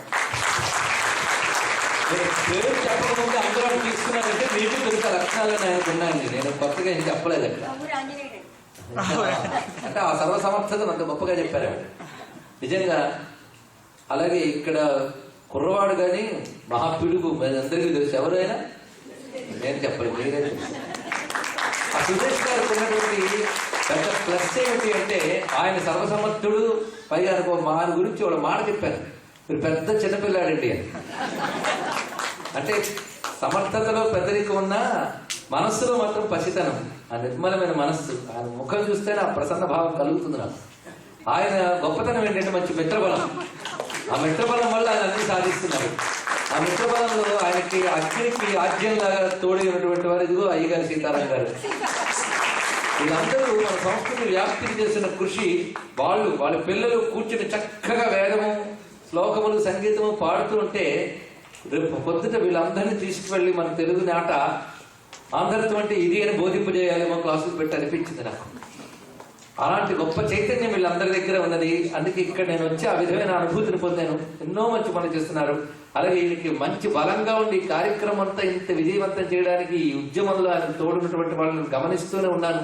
ఒకరు అక్కడ ఉన్నటువంటి శ్రీమతి శ్రీ బిస్సా మేనక రామ్మోహన్ రావు గారి దంపతులకి ప్రత్యేకమైన కృతజ్ఞతలు. ఎంత ఆత్మీయం అంటే ఇంట్లో వాళ్ళ పేరు చెప్పకూడదు కానీ సభా మర్యాదగా చెప్పాలి అంటే డాక్టర్ భమిడిపాటి రమణమూర్తి గారి కుటుంబం మొత్తం ఆతిథ్యమే కాదు. వారి ఇక్కడికి రాకముందు నుంచి నేనంటే వారి ఇంటి సభ్యుడిని. నేను అంత ఆత్మీయత భావం వారికి నాపై ఉన్నది. ఇలా ఎందరో మిత్రబలం నాకు ఇక్కడ ఉన్నారు. పైగా ఇక్కడ ఈ కార్యక్రమం జరుగుతుంటే దూర ప్రాంతాల నుంచి వచ్చిన వాళ్ళు ఉన్నారు. మీకు తెలుసో లేదు, ఈసారి మొత్తం ఉత్తర అమెరికా పర్యటనలో ఒక అద్భుతమైన గొప్ప ఘట్టం ఒకటి జరిగింది నాకు. డలాస్ నగరంలో 7 రోజుల పాటు 2 పూటలు చొప్పున భాగవత సప్తాహ యజ్ఞ దీక్షగా చేశాం. భాగవతం మొత్తం సంస్కృత వ్యాస భాగవతం, పోతన గారి భాగవతం ఆ ఘట్టం చేసుకుని ఇక్కడికి నేను వచ్చాను. ఆ యజ్ఞం దీక్షగా వహించిన దంపతులు కొందరు ఉన్నారు అక్కడ. అందులో ప్రధానంగా గుంటూరు లక్ష్మీ శర్మ గారు. అందులో ఆవిడ వచ్చారు ఇక్కడ. నిన్న వచ్చి 3 రోజులు విందామని వచ్చి కూర్చున్నారు అక్కడి నుంచి. అదే వారి మిత్రురాలు ఆ సప్తాహ యజ్ఞంలో పాల్గొన్నటువంటి అమ్మవారు ఉపాసకురాలు, భక్తురాలు శ్రీమతి మీనా గారు, వీరందరూ ఇక్కడికి వచ్చారు.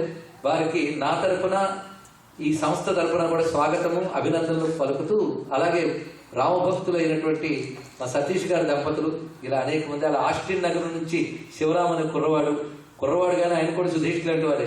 అక్కడ కూడా ఇలాంటి చైతన్యవంతం చేస్తున్న వాళ్ళు, ఇలాంటి ఆత్మీయులందరినీ వాళ్ళు ఇక్కడ సమావేశం చేసుకుని మనం హనుమత్ కథ జరుపుకున్నాం. రేపు మనం అందరం కలిసి రామపట్టాభిషేకం చేసుకున్నాం.